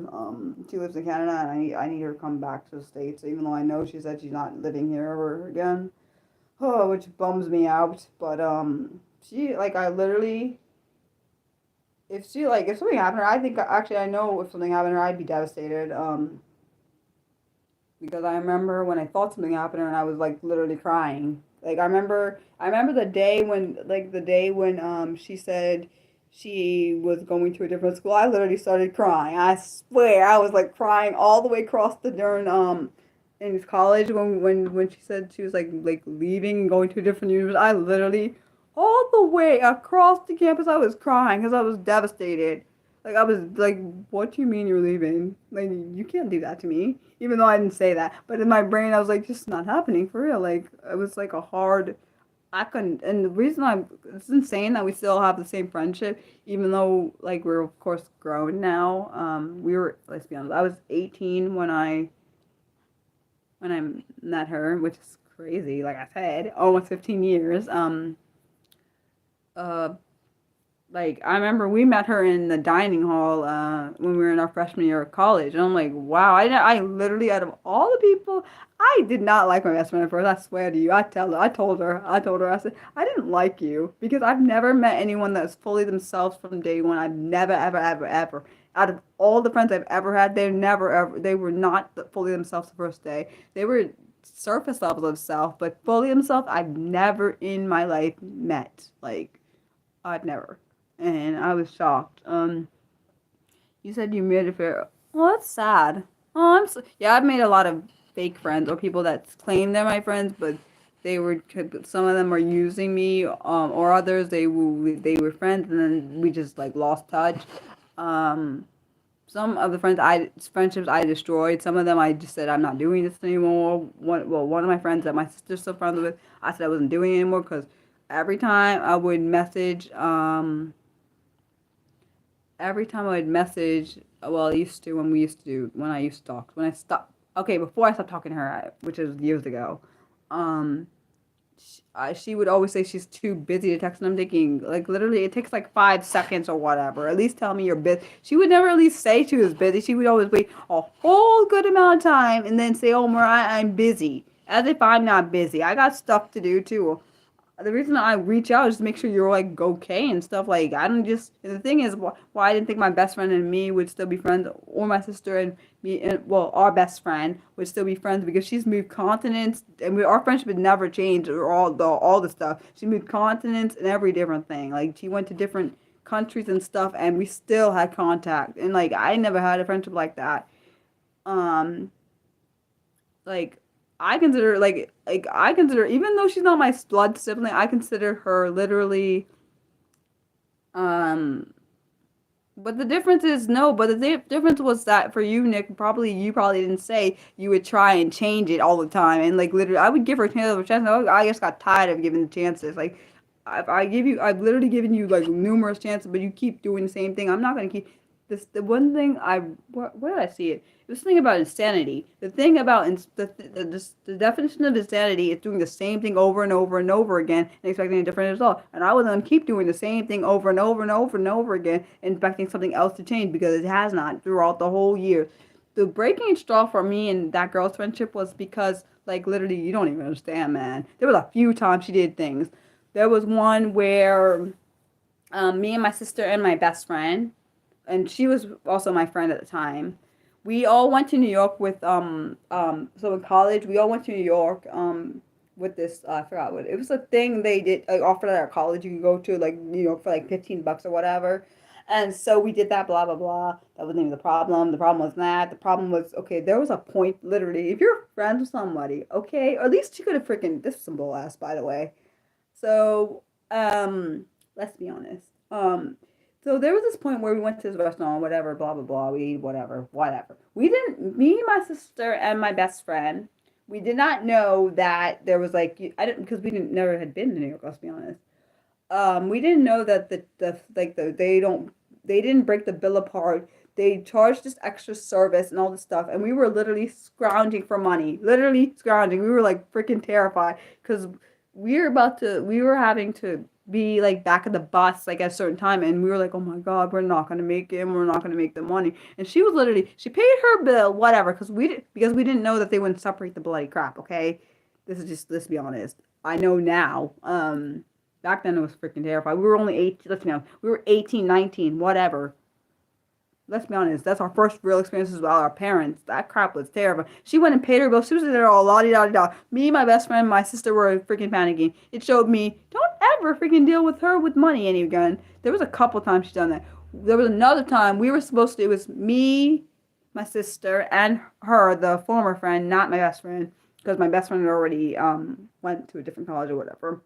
We were supposed to get a dorm with 4 people in it at the time. Luckily, me and my sister, eventually, after the whole situation with her, we ended up getting, me and my sister moving in one by ourselves off campus. This was our, I think our junior year of college.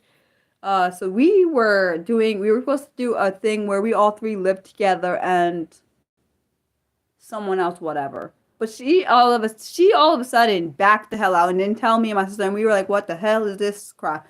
I was like, what the hell is this? Like, I literally was pissed because I was thinking, you literally told me you were going to do all this, and then all of a sudden you go, okay, I'm not doing this mess. Like, she didn't tell us. My point is, she already had signed the lease for something else and didn't even have a dang decency to tell us. Throughout our friendship, she showed me things that I was like, what the hell am I being friends with her for, in my opinion? Because in my opinion, so you see someone dang suffering and you're not going to even, what kind of mess is that? Like, what in the hell? Like, I don't even know what to say to that. There was this one time my sister was sick. I remember this. I literally remember this. I was like, what the fuck is what? I'm sorry I cursed, but that's my thought. It was what the fuck or what the hell. It was my thought. And I'm sorry if you hate my words. My sister was sick. My friend, who, she was my friend at the time, the girl, and she was also my sister's friend. She's still my sister's friend. But my sister was really sick and she needed medicine from the store. And so my sister called the friend and said, can you like drive to the store and can you take me to the store and let me get some medicine? And she was like really upset and like saying like, no, I can't do that, blah, blah, blah, blah, blah. And like, literally, like, you see your friend, who's also my sister, sick, and you're going to say you can't help her. Like, what do you mean you can't? See, this is why I think God protects certain people from me, because I swear, certain times I just want to be like, what the hell, man? I want to do things that I can't, and I'm like, okay, Mariah, you have to control your impulses because you get mad. But seriously, if someone is sick, you're supposedly your friends, which obviously maybe you're not, and I just don't get like why like what, I don't understand. You see your friend is literally sick. What the hell, man? What the hell? Like, Even if you weren't like, oh, I don't really want to get dressed in whatever, you know she doesn't feel well. Why? I can't. See, I'm Mariah. Don't go back in that situation. Just don't do it. I don't know what the King's speech is, Jerome. But I just like I don't understand. Like what's the point is throughout my friendship I could see points where she's very selfish and I'm glad I'm not dealing with that. I know my sister still deals talks to her and whatever and that's her life. I'm not doing it. My sister, I think she thinks that I should have like forgave her and gave her more chances after she kept doing what I asked her not to do. But I just had the point where I had enough. My sister is very different than me, I guess, in that regard. But let's be honest, I've been screwed over a lot through friendship. I mean, she has too. My sister has been screwed in a lot in friendship too. But I guess maybe certain things we view differently. Um, Maybe she also she doesn't hold grudges as much as I do. Yeah, I hold grudges quite yeah. I still yeah. There's certain things I can't forgive two of my family members about, but I don't want to talk about that because that's very personal and I don't want to talk about it. So yeah. Any questions that are not about what I just said because I know those were heavy. Like my stuff is heavy. Like my things are heavy. um. I'm very like literally I've like held a grudge against my two family members. One for I don't know how long for one. The other one for 7 years going on 8, which is not my fault. It's their own fault. I'm holding the grudge. It's their fault. And my mom and my dad and my aunt are like, well, particularly my mom and my aunt were trying to tell me like, Mariah, you need to forgive. I don't know how to forgive that. I don't know because the reason I can't forgive because what is done is not cannot ever be undone. So I don't know how to forgive for it. Um, Actually, both of the situations that happened, they can't be undone. So I don't know how to forgive it.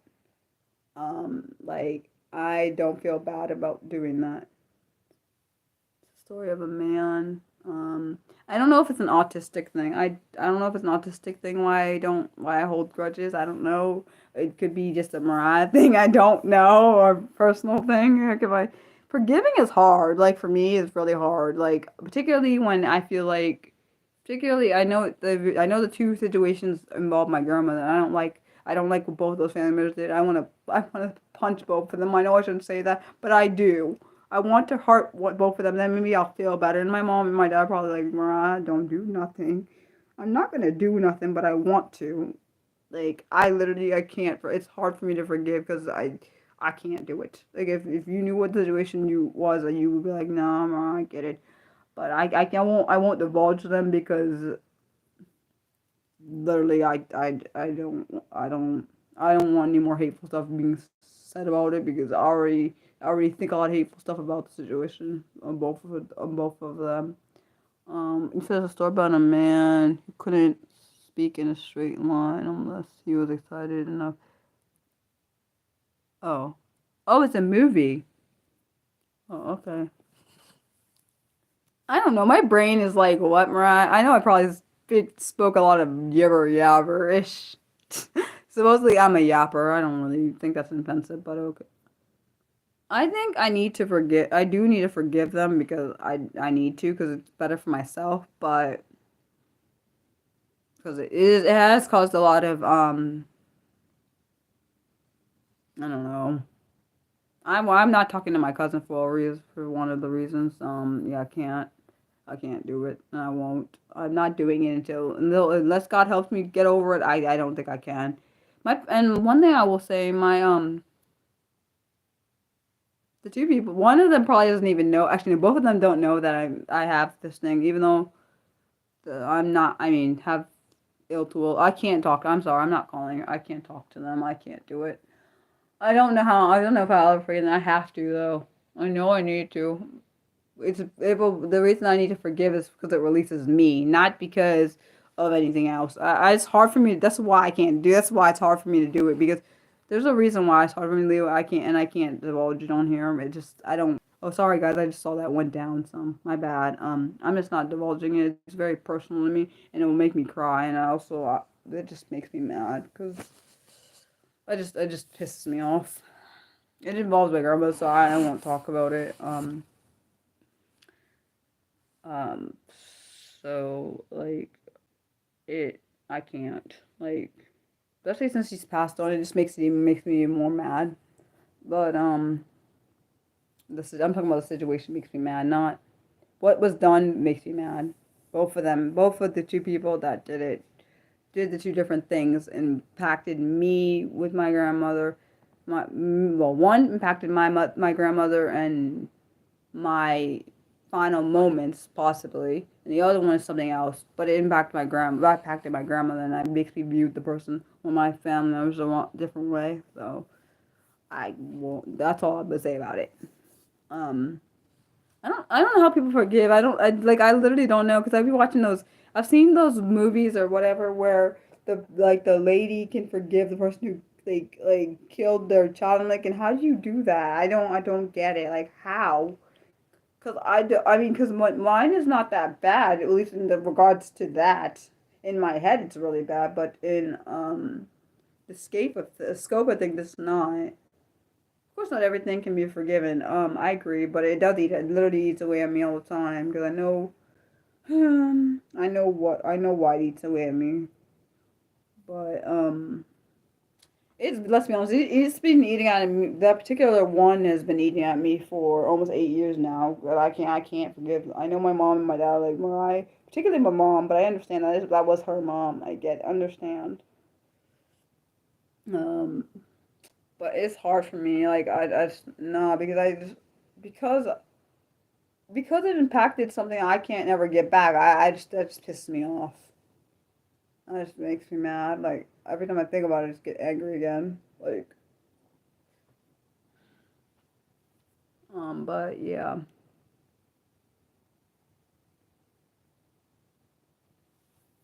I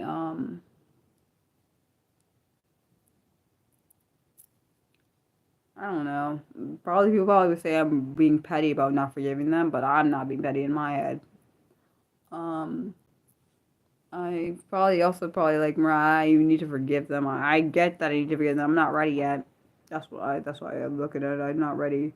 I don't know. I'm trying to be ready. It's hard for me when I because I think about certain something particular, and that's why I can't do it. Like I can't. Like one took away something that I can't get back. The other one, it didn't personally involve me, but it involved my grandmother, and I don't like the what was done, and I won't condone that ever. I don't care.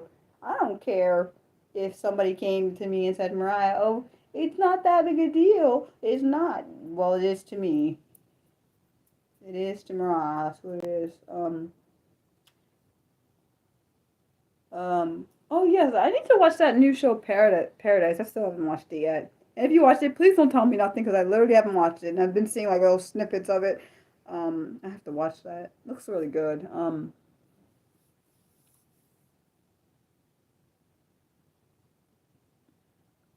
Yeah, I know. You're right. It's the wrong way. I want to forgive them. It's hard though. I don't know how. Only God would help. If God helps me, I've heard of the pit. I know I've not seen it yet. Well, I'm glad that this space is safe for people and welcoming. I do hope that I know I'm probably weird, but I do hope dude, you're fine. You don't have time.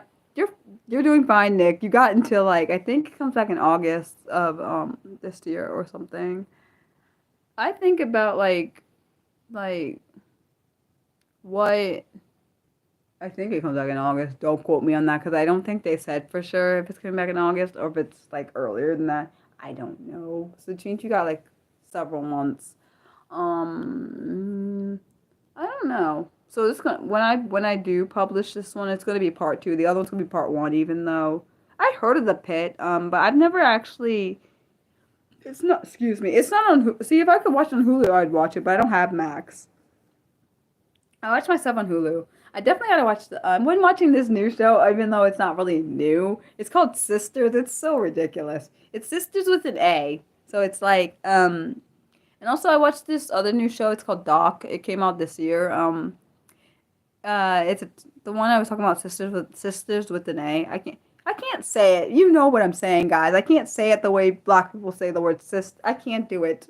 My brain's in like, it's an autistic thing. I know it is because there are certain things I can't say in the way my brain needs to say, but it's like brain no. It's like no, Mariah. That's what it tells me sometimes. I think I swear. Like when you're supposed to pronounce a word a different way, like you know how to say sisters with an A, right? Like the ER is not there, so it's SIS. Oh, okay, you get what I'm saying. Okay, just make sure. And there's this other one called the Oval. But I haven't watched that yet. I do. I wonder if this one's gonna. I like watching the shows that are like It's weird. That one Scandal. I still gotta finish watching that. Um, um there's that one. The one that recently came out is called Paradise. It's like a presidential thing documentary thing. And what's the other? That's like a presidential one too. Uh,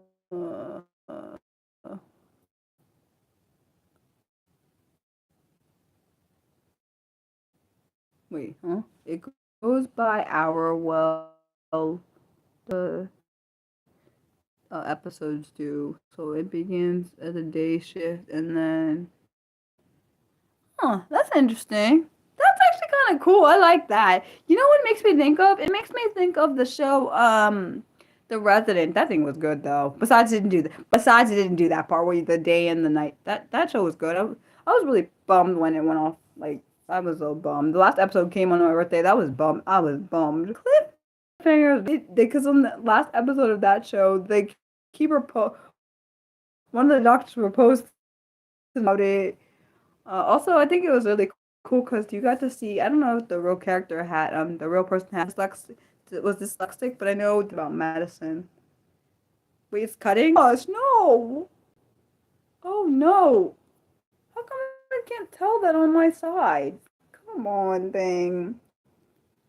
Maybe it's trying to say, Mariah, we need to get off. Is that what it's trying to tell me?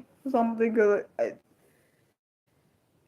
At least one thing I will say, at least the chat was working on here, so I can see when you write it. Because last time Nick was in the first part where, you know what I hope? I hope that we get to see. One thing I love about this streaming that I've been doing, like I know other people like it, but I like that you guys engage with one another. So if I'm not engaging fully with all the stuff you're saying, you guys are engaging with one another. That's one thing I love about this because it makes the channel more interactive, but also it makes it more. I think it also makes it more welcoming.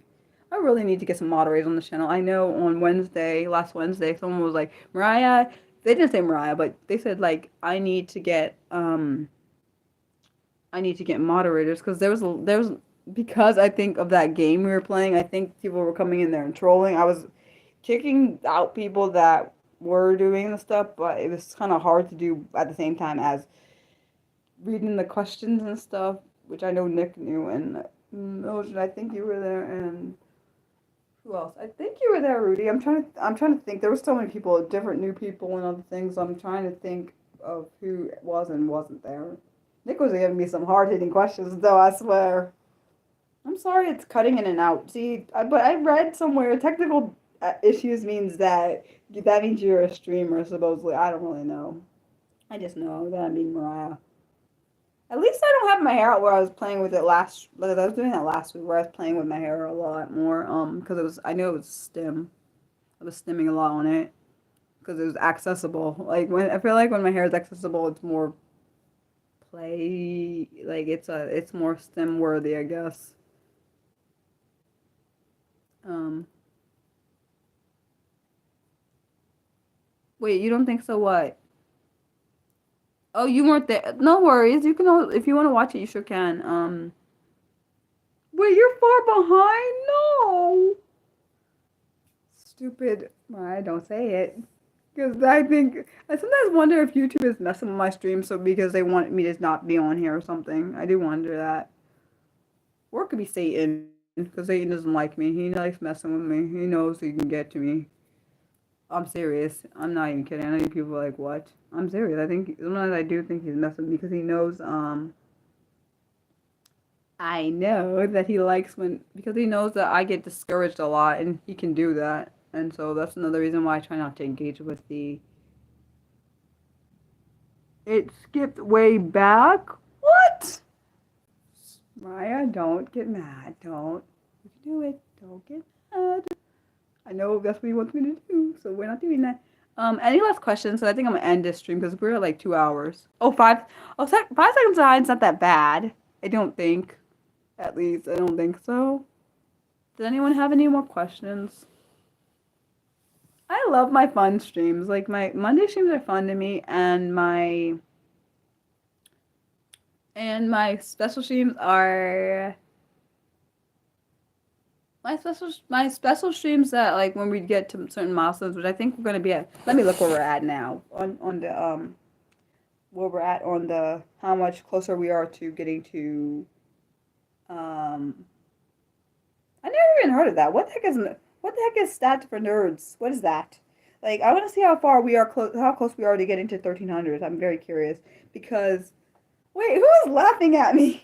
Because I see the emoji. I'm trying to look how many I'm trying to see how close we are because I am trying to figure out when I should put up the poll for deciding when my brain is trying to think. Heck am I trying to say? Oh yes, deciding what poll to when to put the poll up for voting. That's what I'm trying to figure out. My brain was like, huh? Hold on. Let me go back. Let me see. Let's see. So we need 35 more, and then 35 more till we reach. I'm trying to figure out when I want to put up that. When I want to put the poll up for getting there. Not yet. Soon though. I think I'll do it soon. Well, actually, no. I think I'll do it either when I get to maybe 1280 or 1285 on here. I think I might put it up so we can start. Or does anyone want me to put it up now? Cause I actually no, now it's too quick. I'll do maybe 1280 or 1285 to put it up so you guys can start voting on what you want. Because I have ideas. I don't know. There's one idea. I don't know how I'm gonna do it. Because I don't know how to play that game virtually. That's why I'm saying that. I don't know how to do that game virtually because I've never done that. But it's crazy to me how we're inching like literally Wednesday's live stream last week. I think I had like 20 almost 20 like subscribers in one stream. I don't think I've ever had that happen before. I think before that I only had the most I ever had was 10. So we'll see how like it seems like people really like the special streams, even though I like the ones that are way more interactive. Like I do like the ones where we play games because I feel like you get to see the fun side of Mariah. I feel like even though I don't really think I'm fun, but okay. I know people are like, I beg to differ, Mariah, but yeah. So I am very curious. My mom was asking me like, she was asking me how she was asking me like because she thought the channel might have been. She was wondering how about the monetization, which I told her yeah, it's gonna be a while because I have to get to 3,000 watch hours, which I'm nowhere near close to. I have the amount of subscribers needed, but nowhere near close to the watch hours. She was asking me about it, because she was interested. She was just curious. I love my mom. I love my dad too. Like if it wasn't for my dad, I probably wouldn't still be doing this. He was the first one in real life to tell me, Mariah, what you're doing is helping. Because I was telling him when I first started, I was telling him about like the people's comments and stuff, and like how supportive they were. Because I didn't expect this channel to do I didn't expect it to get where it is now. But this is back when I was like in the 100, maybe 50, 100 subscribers. Like parents telling me that I'm the voice for their child, and like um other things like really kind comments I didn't expect. Like this is before all the trolls came. Like of course there's also awesome people, but before some of the negative stuff came and started hitting the channel and making me feel just discouraged. Oftentimes, honestly, when people watch and don't say things, I don't know what they're thinking. So obviously, this is how I think my brain thinks. I don't think when someone doesn't say anything, I think that what I've done is bad. Like that's literally how my brain thinks. I know it's an autistic thing. I don't think anything is good. I always think it's always bad, fully bad, not like half bad, half good. No, it's like not receiving comments or anything like any kind of, for me, the comment is like a validation of what I'm doing is actually good enough. um and so that's how I view things as. So when nothing is said and like, oh, I'm stuck in limbo, they must have hated what I did, that's literally how I think. um I know people are like, Mariah, you shouldn't think that way, but that's literally how I think. And I know it's part of the black and white thinking from being autistic. I do know that. And I guess I must think more probably black sided thinking. Honestly, yeah, the impact of non-subscribers too, but more of the people that actually watch the content and don't say anything. I literally, the people that watch the content and don't say anything, I think they must have hated it. Why they didn't write anything below? They must have hated what I did. Like, literally, like when I look and I see like the comments I put on there, and then I don't see anything else, I think what I did was must have been not good enough. It must have been garbage. I shouldn't have done any of this stuff. Like literally, a lot of my videos. That's what I think. Like not the daily ones, the actual videos, the ones I take hours to do.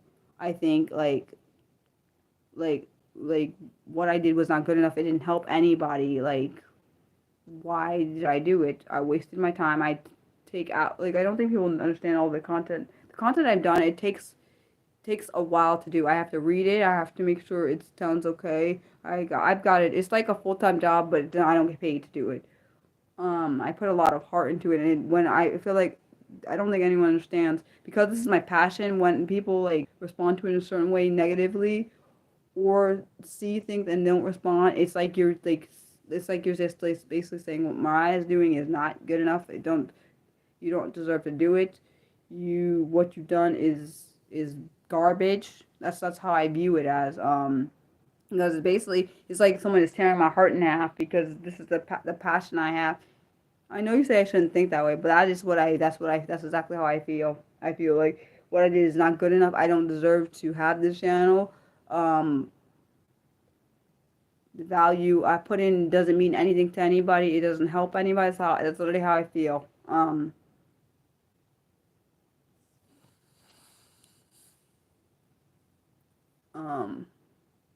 yeah, that's how I feel about it.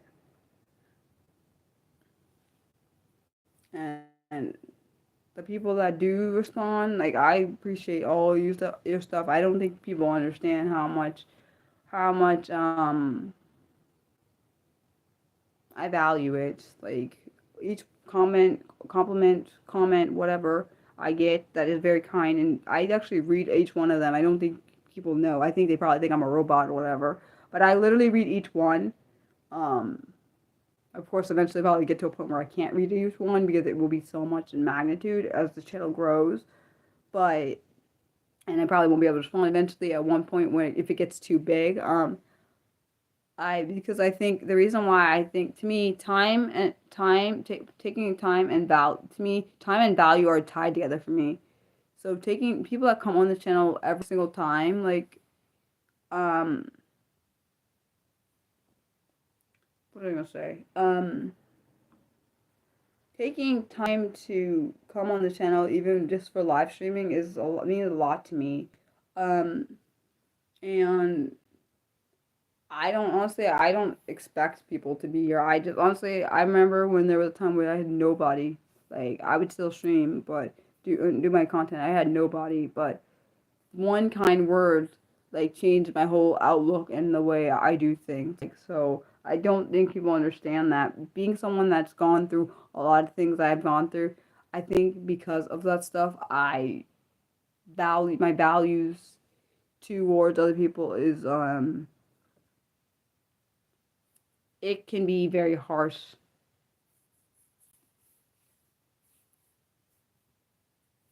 Like, I know that my content matters, but at the same time, there's a part of me that realizes, like, maybe it's not valued sometimes. I do wonder. Like, I try my best. I know people are like, I do also wonder if YouTube is shadow banning some of my content because I know they do that. Because I don't know why. I know someone's had that happen to them. I remember someone saying that. Um, but I like I just am very I take things to heart. I've always been that way. My mom, that's probably why my mom and my dad are very protective of me. I quite understand. I because this is literally my whole passion. So particularly even the videos that I make, each of them because I put a lot into them because I know how important they are. Even the ones suggested to people, I put a lot into them. I act like, for example, the ones where like the one that's coming in March. Well, one of the ones that's coming in March, the one on the topic of how to react when your close friends don't understand your autism. I went and reached out to people to give me responses for that video. No, I love those a lot more than the research videos because of because it's a personal thought. I can't remember. I think I put my response in there. Some of the response videos I put my response in there. Some I do not. If I don't have anything to say. I don't know. They might. It might be. Who the heck knows anymore? I literally don't know because I remember I used to get the reason why I don't know because some of my shorts used to get a lot more views, and now I noticed them trickling down. So I don't know. Videos were a little bit more pushed out, and and they're not being. So I don't know if I don't know what's happening. I'm not sure. Um, I don't know. Um, but I just my point is when the reason when like for me like this is how my brain works. I know not everyone's like me, but also then everyone's not me. Words to me matter, especially being bullied and words hurting me. So when to me I the same to me when someone doesn't say anything or says something negative or on my appearance, um, something negative about it, um, because I've had that too.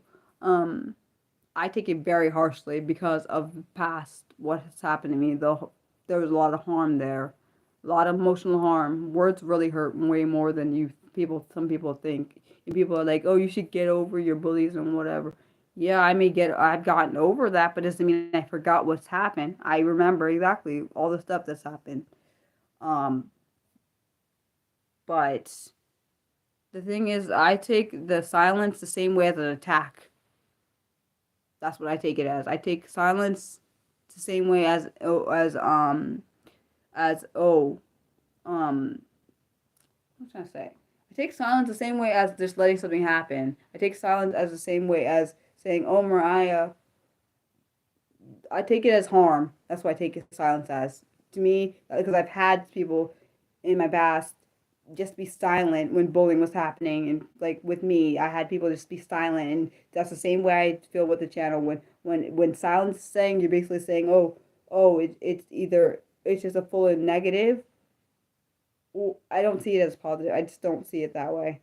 I see it as, harm is here, harm. Um, I don't see it as um an area of, it's a redeemable quality. No, I don't see that. I don't. That's how I feel. Like, so someone's completely silent, I just think, oh, what Mariah's doing is not doing anything, so might as well just pass on. That's literally how I view it. Like, I know and most people wouldn't view it that way. That's how my brain works. Like, literally, most people that see the good, people that see well, autistic people that see the good side, I'm on the opposite side. I see bad. I don't see good. I don't see, and I definitely don't see in the middle. I'm not gray. I always see, I don't know if it's because of a lot of the harm that was done, the emotional harm. I don't know if that's why, but I don't normally think of, I always think something bad's gonna happen. I literally even told one of my online friends, I said, I expect, I expect people to do exactly what I think, and and typically it does happen that way. Like for example, I told her I expect no one to come from Wednesday stream, and no one did, and that was exactly what I thought. I expected I expected I expect the worst. I never expect the best, never, because people have always let me down. I expect when people show me who they are, I believe them. So people say they're gonna do something. I literally don't believe anything until you show me. Because I've had people say they're gonna do something and then they back out or lie to me. I'm no longer taking people at their word because people lie, and I've had a lot of liars. I've had people lie to me in real life, and I am a pessimist at heart, and the reason I probably am that way is because of a lot of trauma. I don't think I started out that way. My mom and my dad said I used to be a really happy child. I think once the bullying and other stuff came into play, it probably completely switched my personality. Um, I don't expect, like I said, I never expect good things to happen to me. Never, ever.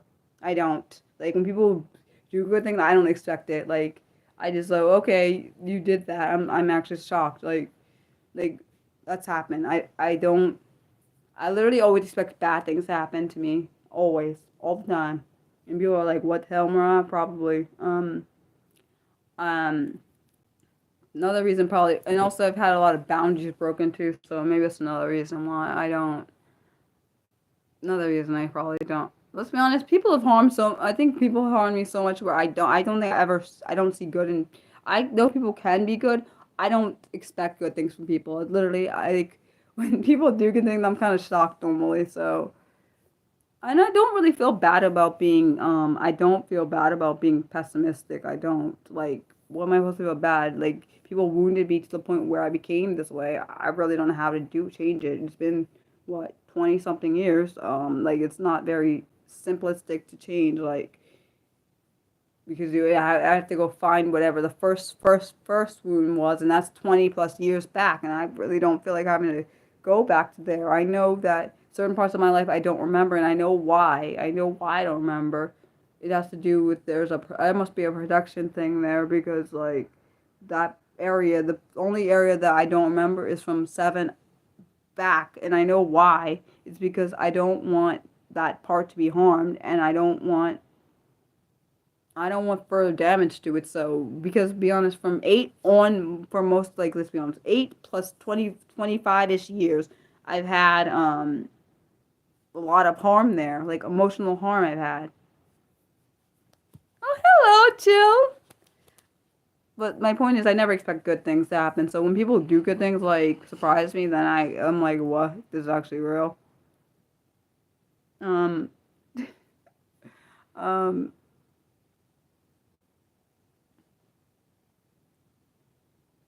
You don't remember your youth and teen? I was just talking about before 7. I don't remember at all. Like, I think it's a blocked out memory thing. Yeah, I think my brain hasn't protected that all that memory because it's all good. And after 8 on, I just have emotional trauma all the whole thing. Like emotional trauma after over. Like throughout the whole year, all those years, there's probably a lot of emotional trauma from bullying, other things. Like it's just a lot there. I'm glad you have that. I do know my mind probably protect. I do suspect my mind protected all the good. Those are all. I do know my mom said that I was a really happy child. So did my dad. I look at my picture. I don't remember that. I don't know that girl. I tell them I know that is me, but I don't remember anything about um being happy. I don't like. I literally have no recollection of it because it was just a lot of trauma, emotional trauma after the age of 8. So I don't have no recollection. I don't have anything, and I do think my mind just like Mariah, you've been through a lot. Don't touch those memories. So I'm glad you guys remember those. I think it's locked, and I do understand. I don't know if it's. I don't. I do see sprinkles of that little girl at times when I'm engaging with you guys, and I do see sprinkles of that little girl when I'm engaging with my ex and other people. I do see sprinkles of that. That's only because I feel emotionally safe. If I don't, you won't see that girl. You'll see the masked to protect myself. You see the masked Mariah. You won't see her that the one who is you won't see the girl that has not been harmed. You won't see her come out like that has not been harmed, you won't see that come out because I have to protect it. That's literally, even when I was talking to my therapist, when I used to talk to my therapist because I had to cancel her, she could see when I was being the little girl Mariah than when I'm seeing the teenage and the adult, because I would my mannerisms and stuff would change. They would change, so she would see that, and like she would like tell me like, Mariah, you're acting like the young, like the young Mariah, like you're. I do notice it, but I didn't think I noticed it at times. I didn't notice it more until I didn't notice it until she like pointed it out, because I mean I noticed it at points in my life, but I didn't realize like that it was visible. I don't think I realized it was a visible thing. And I'm sorry if this stream was kind of harsh. Um for people. I do hope also I hope that Tammy had a good time in the stream, even though I know she wasn't in here long. Also know it's really late over there. Wait a second, Nick, it's like really late for you. Um did she did she make it seem like it? No, she didn't say it was a bad thing. She just was saying she basically could tell that I was not being adult Mariah as well. She wasn't making, no, the therapist didn't make it seem like it's bad. It's just she could tell that I was not showing up as my adult version of myself, which I needed to be at the time for the discussion we were having.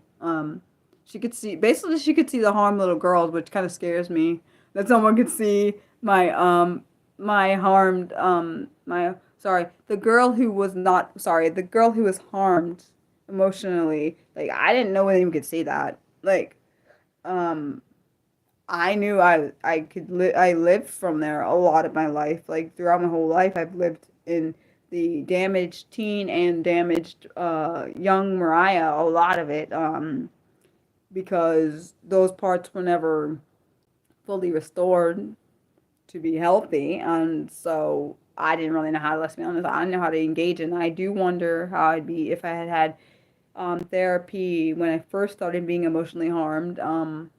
Like what would it have that looked like? I don't really know. And honestly, the only reason I went to her is because of my major suicide attempt back in 2021. So I wouldn't have known any of this stuff or any of the stuff that was happening back then if I didn't see well, what are you talking about? The no, they didn't ever tell me it was bad. I just know I do realize I do resort to it at times, like because my brain, sometimes I won't even show the actual version of myself to my family members, especially if I feel like I'm not going to be listened to, if I'm going to be ignored, or if I'm going to be what's the last one? Ignored, not listened to, or not valued. I don't want to deal with that. Like it's also also emotionally put down. I won't deal with I literally have I told my parents and my siblings I sometimes don't, I emotionally keep my mask up sometimes because I don't feel safe emotionally. I know they don't tend to do that, but that's how I feel. So yeah. You said wait, no, it didn't really do with my it just has to do with, there's a lot of stuff that's impact that I really don't feel like I don't love talking about that. There's just a lot there, a lot that caused the little girl Mirage to come out. There's a lot there. Like I know there's a lot of it. Lot of past emotional wounds that have happened throughout my whole life.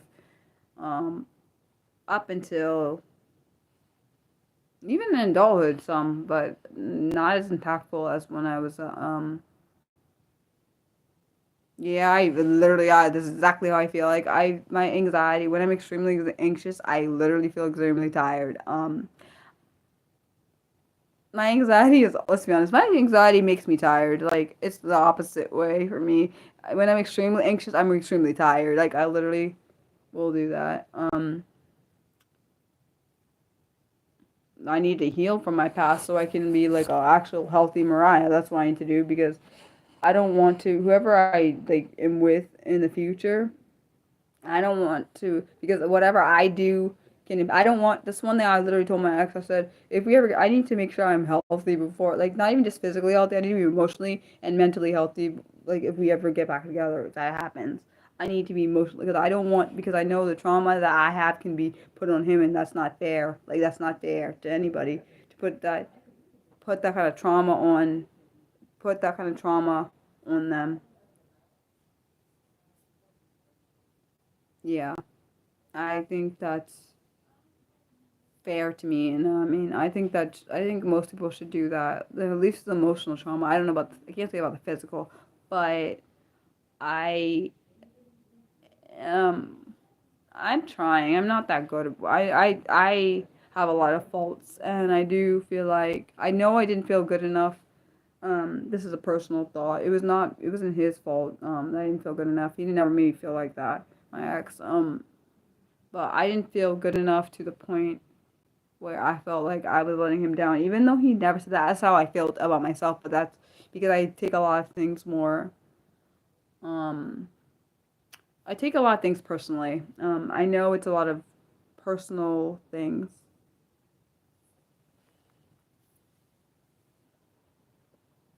Oh, I'm so sorry about your cousin. I just be myself. Yeah, that's my given name. What is that? I'm not crazy. I'm just have a lot of emotional wounds that have caused me to become the person I am. Because I see sprinkles of the little girl who was a happy child, even though I don't remember the memories of that. I do see, because I can be happy. It just takes a lot more because of all the pain that's there. Um, which is understandable. Like for most people, when you have a lot of pain, it's harder to see happiness. Like even smiling is like um hard for me. Like my mom, the only reason I smile more now is because one of my subscribers told me about it way early on. Like I should smile more. I didn't think about it, and my dad was like, Mariah, I wish you would smile more. Like same with my mom. I'm sure she said it too. I just don't remember. Um, because he like the reason it make me sad because it makes me realize my mom and my dad never really saw me smile. Like I know they're not trying to force me to smile, but um it kind of breaks my heart. That means they could see like my mom's. I remember she told me she didn't realize a lot of the stuff that happened when I was a child because I didn't always tell her because I love my mom, I love my dad, but I didn't want to put that on them sometimes. I told her later on, but I did tell her about the bullying and stuff. I did tell her about that, but I told her not to engage because people when I've seen online, I don't know, back then when I was a kid, I didn't think about this. That it could of course help the situation. Oh, thanks. Someone else told me that. But um back when I was a teenager, I've seen in like movies like when I was a teenager, I used to see when the people tell their parents and the parents go to the school, the bullying gets worse. So like I even remember that movie. I don't know if you guys know about it. It's well, it depends on your age, I guess. Or you might have just never seen it. It's called Odd Girl Out. Man, that movie was oh my gosh, that made me cry because I remember while I was a teenager when that came out, I was devastated because I think it came out around the same time I think my bullying was happening, and so and the movie made me sad because I remember exactly how I know exactly how that character felt. Her name was Vanessa, and so oh man, see I'm trying not to cry. The girl like she tried to kill herself and stuff because the people she saw her friends started bullying her and harassing her, and I know exactly what that's like. Maybe not the friends. I wasn't one of the friends, or I didn't have friends that bullied me, but I do know what that's I know what that's like to feel where you because of so much pain, emotional pain, you just want to end it. I do know what that's like. I've been there multiple times. I know what that's like. And so when I saw that, because I think in that moment when I was watching that, when I watched that movie back when, even nowadays, now when I watch it, it makes me cry because I remember when I was bullied, that really freaking, like literally, it wrecked my life. And so I put myself in her shoes because I remember exactly how I felt when I first attempt ever happened. I felt like her. I felt worthless. I felt like this ain't never gonna stop. I need the pain to end. Like all the stuff she probably felt like in the movie, even though she was just playing a character, I felt it in real life because it was happening to me. So even when I watch it nowadays, I still cry the same exact part because I know exactly. It's like I literally when I watch it, it's like I'm sucked back into the past of my life, like going through the same similar stuff she went through. Even though it was like a group of friends, like on the movie, it was like maybe it looked at least about maybe 20 people or maybe about that.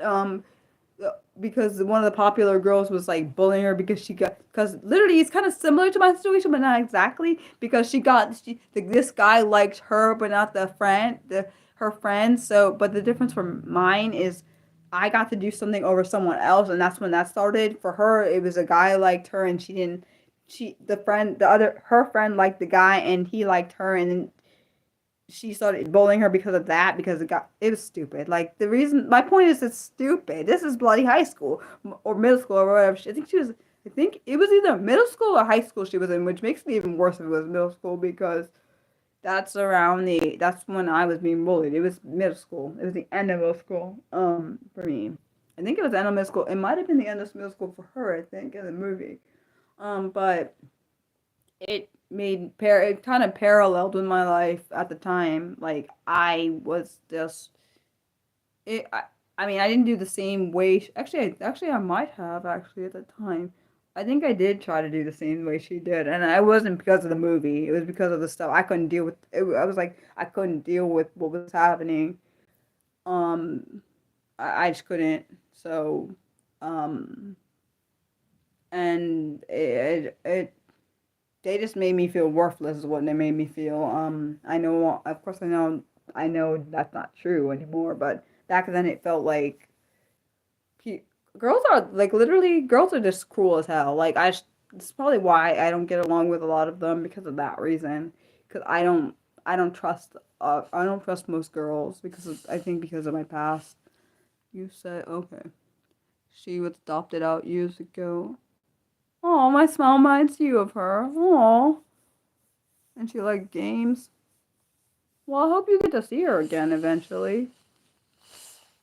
I just think, like, one thing I literally told my mom, and I told people before, I said, if I had known this would have caused this whole thing, I would have just gave them the task. I don't care, like, because, like, that literally wrecked my whole life. Like, I don't think, like, during my teenage years, and even the young, like, before teenage years, you're supposed to develop your sense of self. I never ever had a chance to even develop it, so I think what happened is all the pain turned into bitterness, which turned into um, pessimist, pessimistic tendencies. So I did not ever get to develop a sense of self. So when I think I'm doing something wrong, I always like, okay, Mariah, you have to over apologize. You have to be this way, or it just looks like weird. Like it to you, it's not kosher. It's not. It doesn't align or something. Like my brain, like literally automatically over apologizes when I think I did something wrong, even though it's not wrong. Like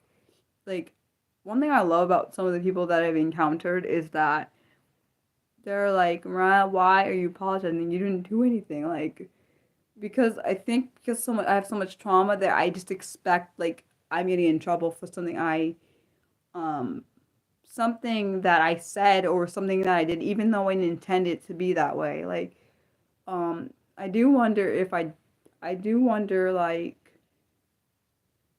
I'm definitely not that. I'm not no that at all. I don't ever want to be that.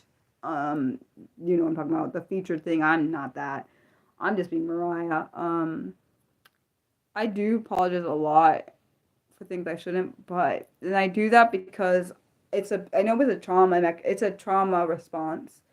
I know that now. I didn't realize that before. I do that because there's so much trauma there. I don't tend to think about. Well, I ask questions, I've learned that. Well, because I'm autistic, I've learned. Well, my mom taught me. Well, my mom told me this is what she told me, and she's right about it. When you don't understand something, ask questions. And I'm allowed to because I don't always understand everything. out there. And also I don't always understand things when they're not clear, because sometimes people will say something to me and it's not clear. So I'll ask for more clarification, and people probably get annoyed, but I don't really can't help you. Um, um, but I am true to myself. Even if people don't like that, but oh well.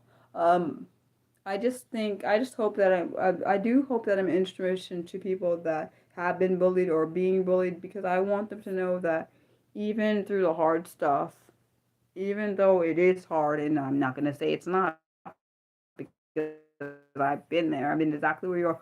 Unfortunately, only fortunate part about my life is that I didn't grow up with age where social media was like as bad as it is like now. Like, you have not just bullying in school, but you have bullying online. It's way worse than it was when I was a child. Like, that's the only fortunate there. Um, like, I think it's very important. Like, for me, well, I'm glad you see it that way. Most people get annoyed by my questions, though. Did you notice that the anorexia, how, wait, did you notice that with the anorexia, how you couldn't actually perceive your body? Wait, which one? Hold on. Where's the if supposed to go? Is that between the, sorry, hold on, let me see. You're fine. I also, on top of having an eating disorder, I also have body dysmorphia. So body dysmorphia is where you perceive your body to be a certain way, and unfortunately, my perceived area is my stomach, so it doesn't help it. So I don't like um I don't like how my stomach looks at times, and it gets on my nerves. So like literally, like right now, I don't want to eat, but I know I need to. I don't want to eat no dinner because I know my stomach's gonna get fatter, and I don't care what people say that I'm not fat. I already know that. Oh, you mean okay? You meant out. Okay, wait. So did you notice that with the anorexia, if you couldn't accurately perceive your body. Yeah, I don't perceive my body in a normal a way, because my mind, the way, well, body dysmorphia is like, it has something to do with your mind and the way you perceive things. And on top of that, I mean, Ezor is freaking annoying, by the way. I hate it. Okay, I've had body dysmorphia since I was a teenager. I used to do this weird thing. My sister wasn't involved in it. Me and my cousin used to do this thing. It was so freaking stupid. Now I look back at it. Me and her used to compete about how thin we were. I know that's creepy. I didn't realize back then I had body dysmorphia. I noticed I've always had problems. I have always had problems with when I look in the mirror and it doesn't look the way I want. It makes me pissed. And I don't mean as in doesn't look the way I want because it's not perfect. Whatever. I don't care about the perfect.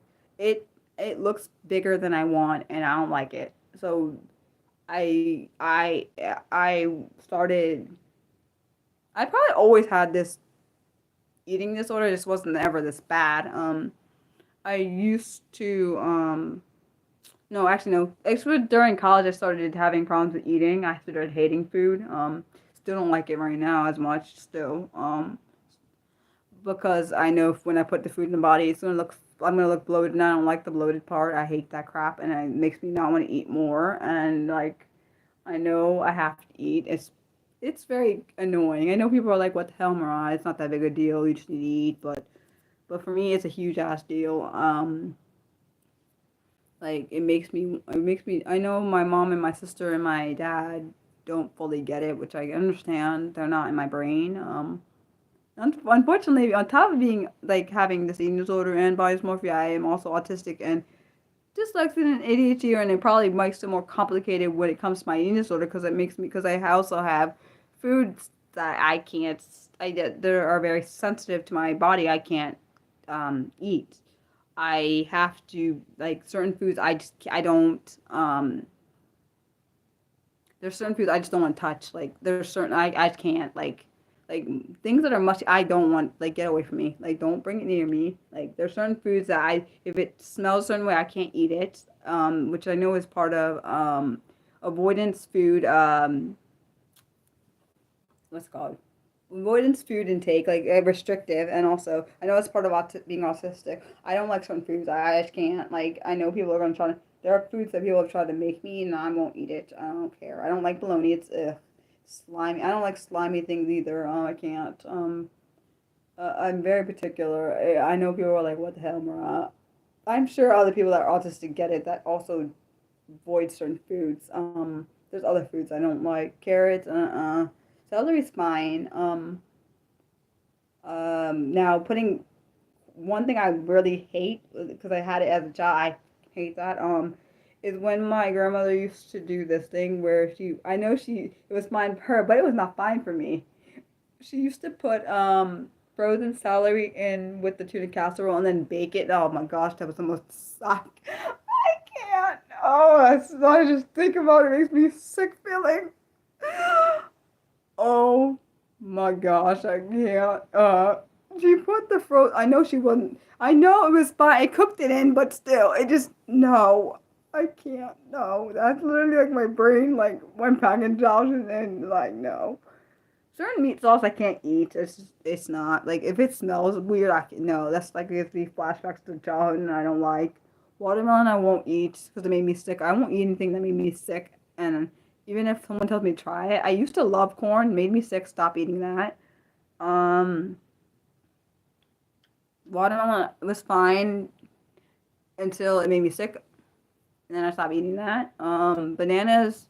Funny thing is, it's hilarious. I used to eat bananas and peanut butter, but and then something happened and I started hating them. I don't like. Funny thing is, I used to like bananas, but I don't like them anymore. Peanut butter, I don't know. I don't like bland things either. I know it's probably like what, Mara. Don't tell you about bologna. Sorry. Um, I've never tried, I don't want to try avocado because it's probably bland. I don't like bland things. Tomatoes are bland to me, and I don't like mushy. Ugh. I remember when I was a kid and my grandmother put the tomato. She had a tomato. She had a garden. I didn't mind the garden. I just told her I do, she already knew that she already knew I didn't like tomatoes, but she had the audacity to put them in the thing, and I said I'm not eating it. I did a video on this. It's about consent being important when it comes to food. I just sat there. I said I'm not eating that. I think she thought because she put it in front of me. Oh, Mariah's gonna eat what I tell her to. The hell I am. The hell I am eating it. That's what's funny. I thought that was funny. I don't know. I think it was afternoon when she gave it to me, and I was like, literally just sat there for hours. I don't know how many hours I sat there. I just sat there. This was during the summer. When me and my sister and my cousin were over my grandmother, they all went and ate and everything. And I told her, I said I'm not eating this. I think people think because they tell me I'm gonna eat something, I think they think it's just gonna happen. But I said no. Scorpion. Scorpion. What do you mean scorpion? Wait, scorpion? Oh, you know what I love? Banana bread, though. It's ironic. I don't like bananas, but I like banana bread. It's ironic. I don't know. It doesn't make any sense. Ironic. I loved my grandmother's, I really miss my grandmother's, my grandmother's oatmeal, and I can't, my mom and my dad said I need to find no. They said I need to find the recipe. They don't get it. I need to find the recipe, but for it, and there's no recipe. My grandmother didn't write a recipe. She said I need to find a recipe online for Jamaican oatmeal, but no, it needs to taste exactly the same. I told them, I said, it needs to taste exactly the same way or I'm not eating it. It's like everything that I've literally, I think Mildred probably can understand how I feel. For me, when things change, and I can tell when something changes in a recipe, I hate that crap. I can't, like, how dare you? Like, the Oreo cookies changed. All the stuff when I was a kid has changed in taste. I don't like that. It pisses me off. Like, literally, I'm pretty sure most autistics can probably tell when a recipe and something has changed. I know when something has changed. Like, the sodas have changed. I don't like when things have changed. I literally hate, like, even, I'll give you an example. On YouTube, the comment section has changed. I freaking hate that bullshit I don't like that crap because I wasn't warned it was changing. I don't like things happening when I don't warned. I need to be warned things are changing. I don't like people doing that to me. I can always tell when something changes. It's probably a problem, but I don't care. People are like, what the hell, Mara? I thought that's serious. It is to me when you want something a particular way, it needs to be a particular way, and no. They're like, I know my mom and my dad don't get it. because they're not me, but they're also not autistic, so they don't get it. But I'm not sorry for saying that. Oh my gosh, I'm not. Like, all my senses are heightened. Like, my mom was saying, because I told her, what did I tell her? Oh, yes. I was telling her because she was making some food or whatever from yesterday, warming it up, and I said, Mom, I said I could smell the meat, whatever she was warming up. I could smell it. Like, and it didn't smell like something you should put in your body. It's true, it didn't. And she's like, Mariah, you could smell that? I was like, yeah. She said, you're probably smelling something from the trash. No, it's not. I know exactly what it smelled. It was not from the trash. Because she didn't open the trash at the time. It was from, I'm telling you, it was from that meat. And it did not smell appetizing. I can't eat meat that smells unappetizing. Well, I don't really eat, I don't eat the ground turkey like that anyways. Because ever since, the one time they made the ground turkey with meat sauce in it, I can't eat it. Because one time I ate it and I used to eat it actually with spaghetti and whatever, but ever since the one time I ate it and it just tasted wrong, I can't do it. Like my mom said, you can retry. I don't think she understands. It's not her fault because she's not in my brain. If I have an pleasant experience with something one time, I won't touch it again. I won't. I think people think I'm playing. I'm dead serious. I'm dead serious. I'm not playing. Wait, the worst thing is when you know something is. I know that happens all the time to me. I literally know things have changed, but people don't believe me. Well, it's actually some of the stuff my mom knows that's changed because she probably had better quality than I did. So, but um, I don't really know because I don't know what it sounds. Stuff probably tasted better even back when my parents were younger. So yeah. I'm not sorry for I feel like whoever dates or marries me is gonna have to be like what I swear they're gonna have to be they'll be kind of annoyed by me I think sometimes unless they accept me how I am fully but that sounds really really gross, really gross. Jill, that sounds disgusting. Please tell me, please tell me you threw that away after you threw it away, right? That's disgusting. Please tell me that sounds so nasty. I'm thinking about it. It makes me feel sick. I can't do that. Someone saying, when people, don't, hello.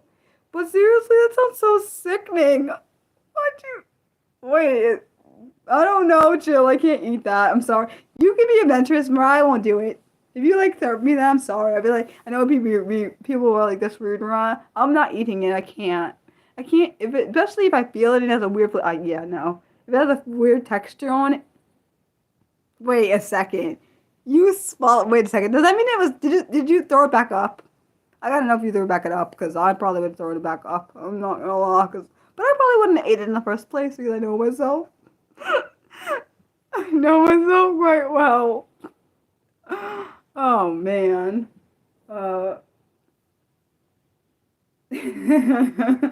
not smile. I couldn't have smiled. I probably would have got sick, and I'd probably walk away and then spit it out or something because I can't.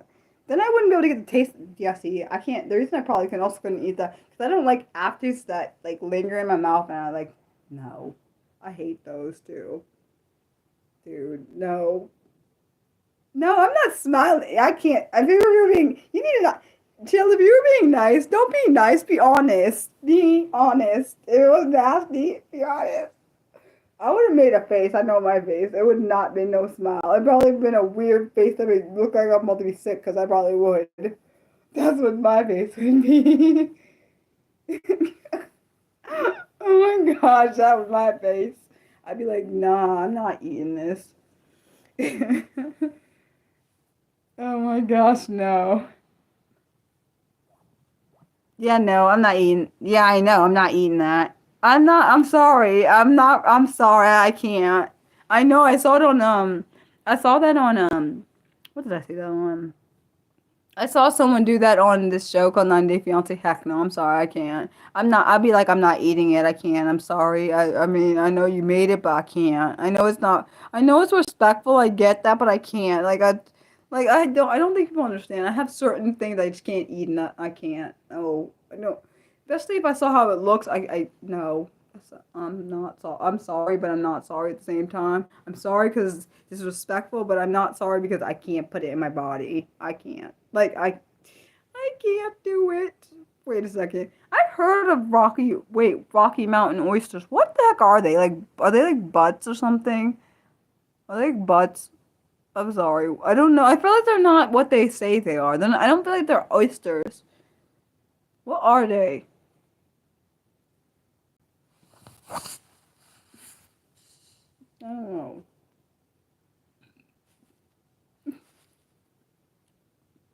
Yeah, I can't. No, it would hurt me. It would hurt my body. It would hurt me. It would hurt my soul to try something I don't want to try.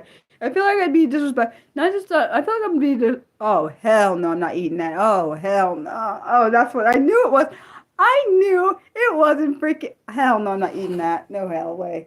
Wait, you're talking about the bull? Is that like a? That's a bull's. That's a bull's balls, right? Because I'm not eating that. Hell no. I'm not sorry either. I won't eat that. I won't. I don't care. If it was the last thing to eat on earth, I'm still not eating it. Hell no. Hell no. I'm not sorry. I'd rather eat dirt before I eat that. I'm not sorry about it either. I'm not. Yeah. Yeah, yeah. Have I ever, hold on. Have I ever, well, that's because you and that's because you and Nick are probably like chill. I can't be eating that. Okay, I was gonna say, I'm serious. I'll rather eat dirt than eat that. I won't eat it. You said have what it says. Mildred said, "Have I ever, did I ever get halfway through asking something and then yeah, I've done that multiple times. That's the story of my life. I'm joking, but it is the story of how my life is." Wait. Why would you eat that when you come to the U? Wait, don't eat that when you come to the U.S. Don't eat that mess. Don't eat that. Don't eat that, dude. Don't eat. I don't. Do they even sell that? Actually, I don't want to know. I'm not looking that up. I was gonna say, do they sell that here? I don't want to know that I changed my mind. Oh wow, it's almost 9:30. I probably should go, guys. But you guys are awesome. I do hope I get more kind comments like most of you always leave. Because they mean a lot to me, even though I don't think you guys understand that. Texas? Yeah, I'm not in Texas, so I'm good. I'm good. I don't have to worry about that. I'm in Maryland. Hopefully, they don't have any over here, and if they do, I'm still not ever eating them. And I don't honestly. I hope that each time you guys come on here is a pleasant experience, even through the hard topics sometimes. That I never plan. Of course, on these streams, I don't plan what I say. I kind of impulsively say things like, which is common for me. Oh, thanks. I should be done with my freelancing job by the end of this well, by Friday, I think I should be done with that, which is good because I'm tired. I've been doing it since I got it, which is Monday afternoon. So, yeah, looking forward to being finished that because it's been taking a lot of my time up, and it's kind of draining because it's a lot of looking at the computer and it hurts my eyes after a point. Well, I love you guys. I hope you have a wonderful rest of your week, and also on Valentine's Day, be awesome and like even though it's just Valentine's Day, show that you love people every day, not just on Valentine's Day, regardless of if they're your friends or your family members or your romantic partner.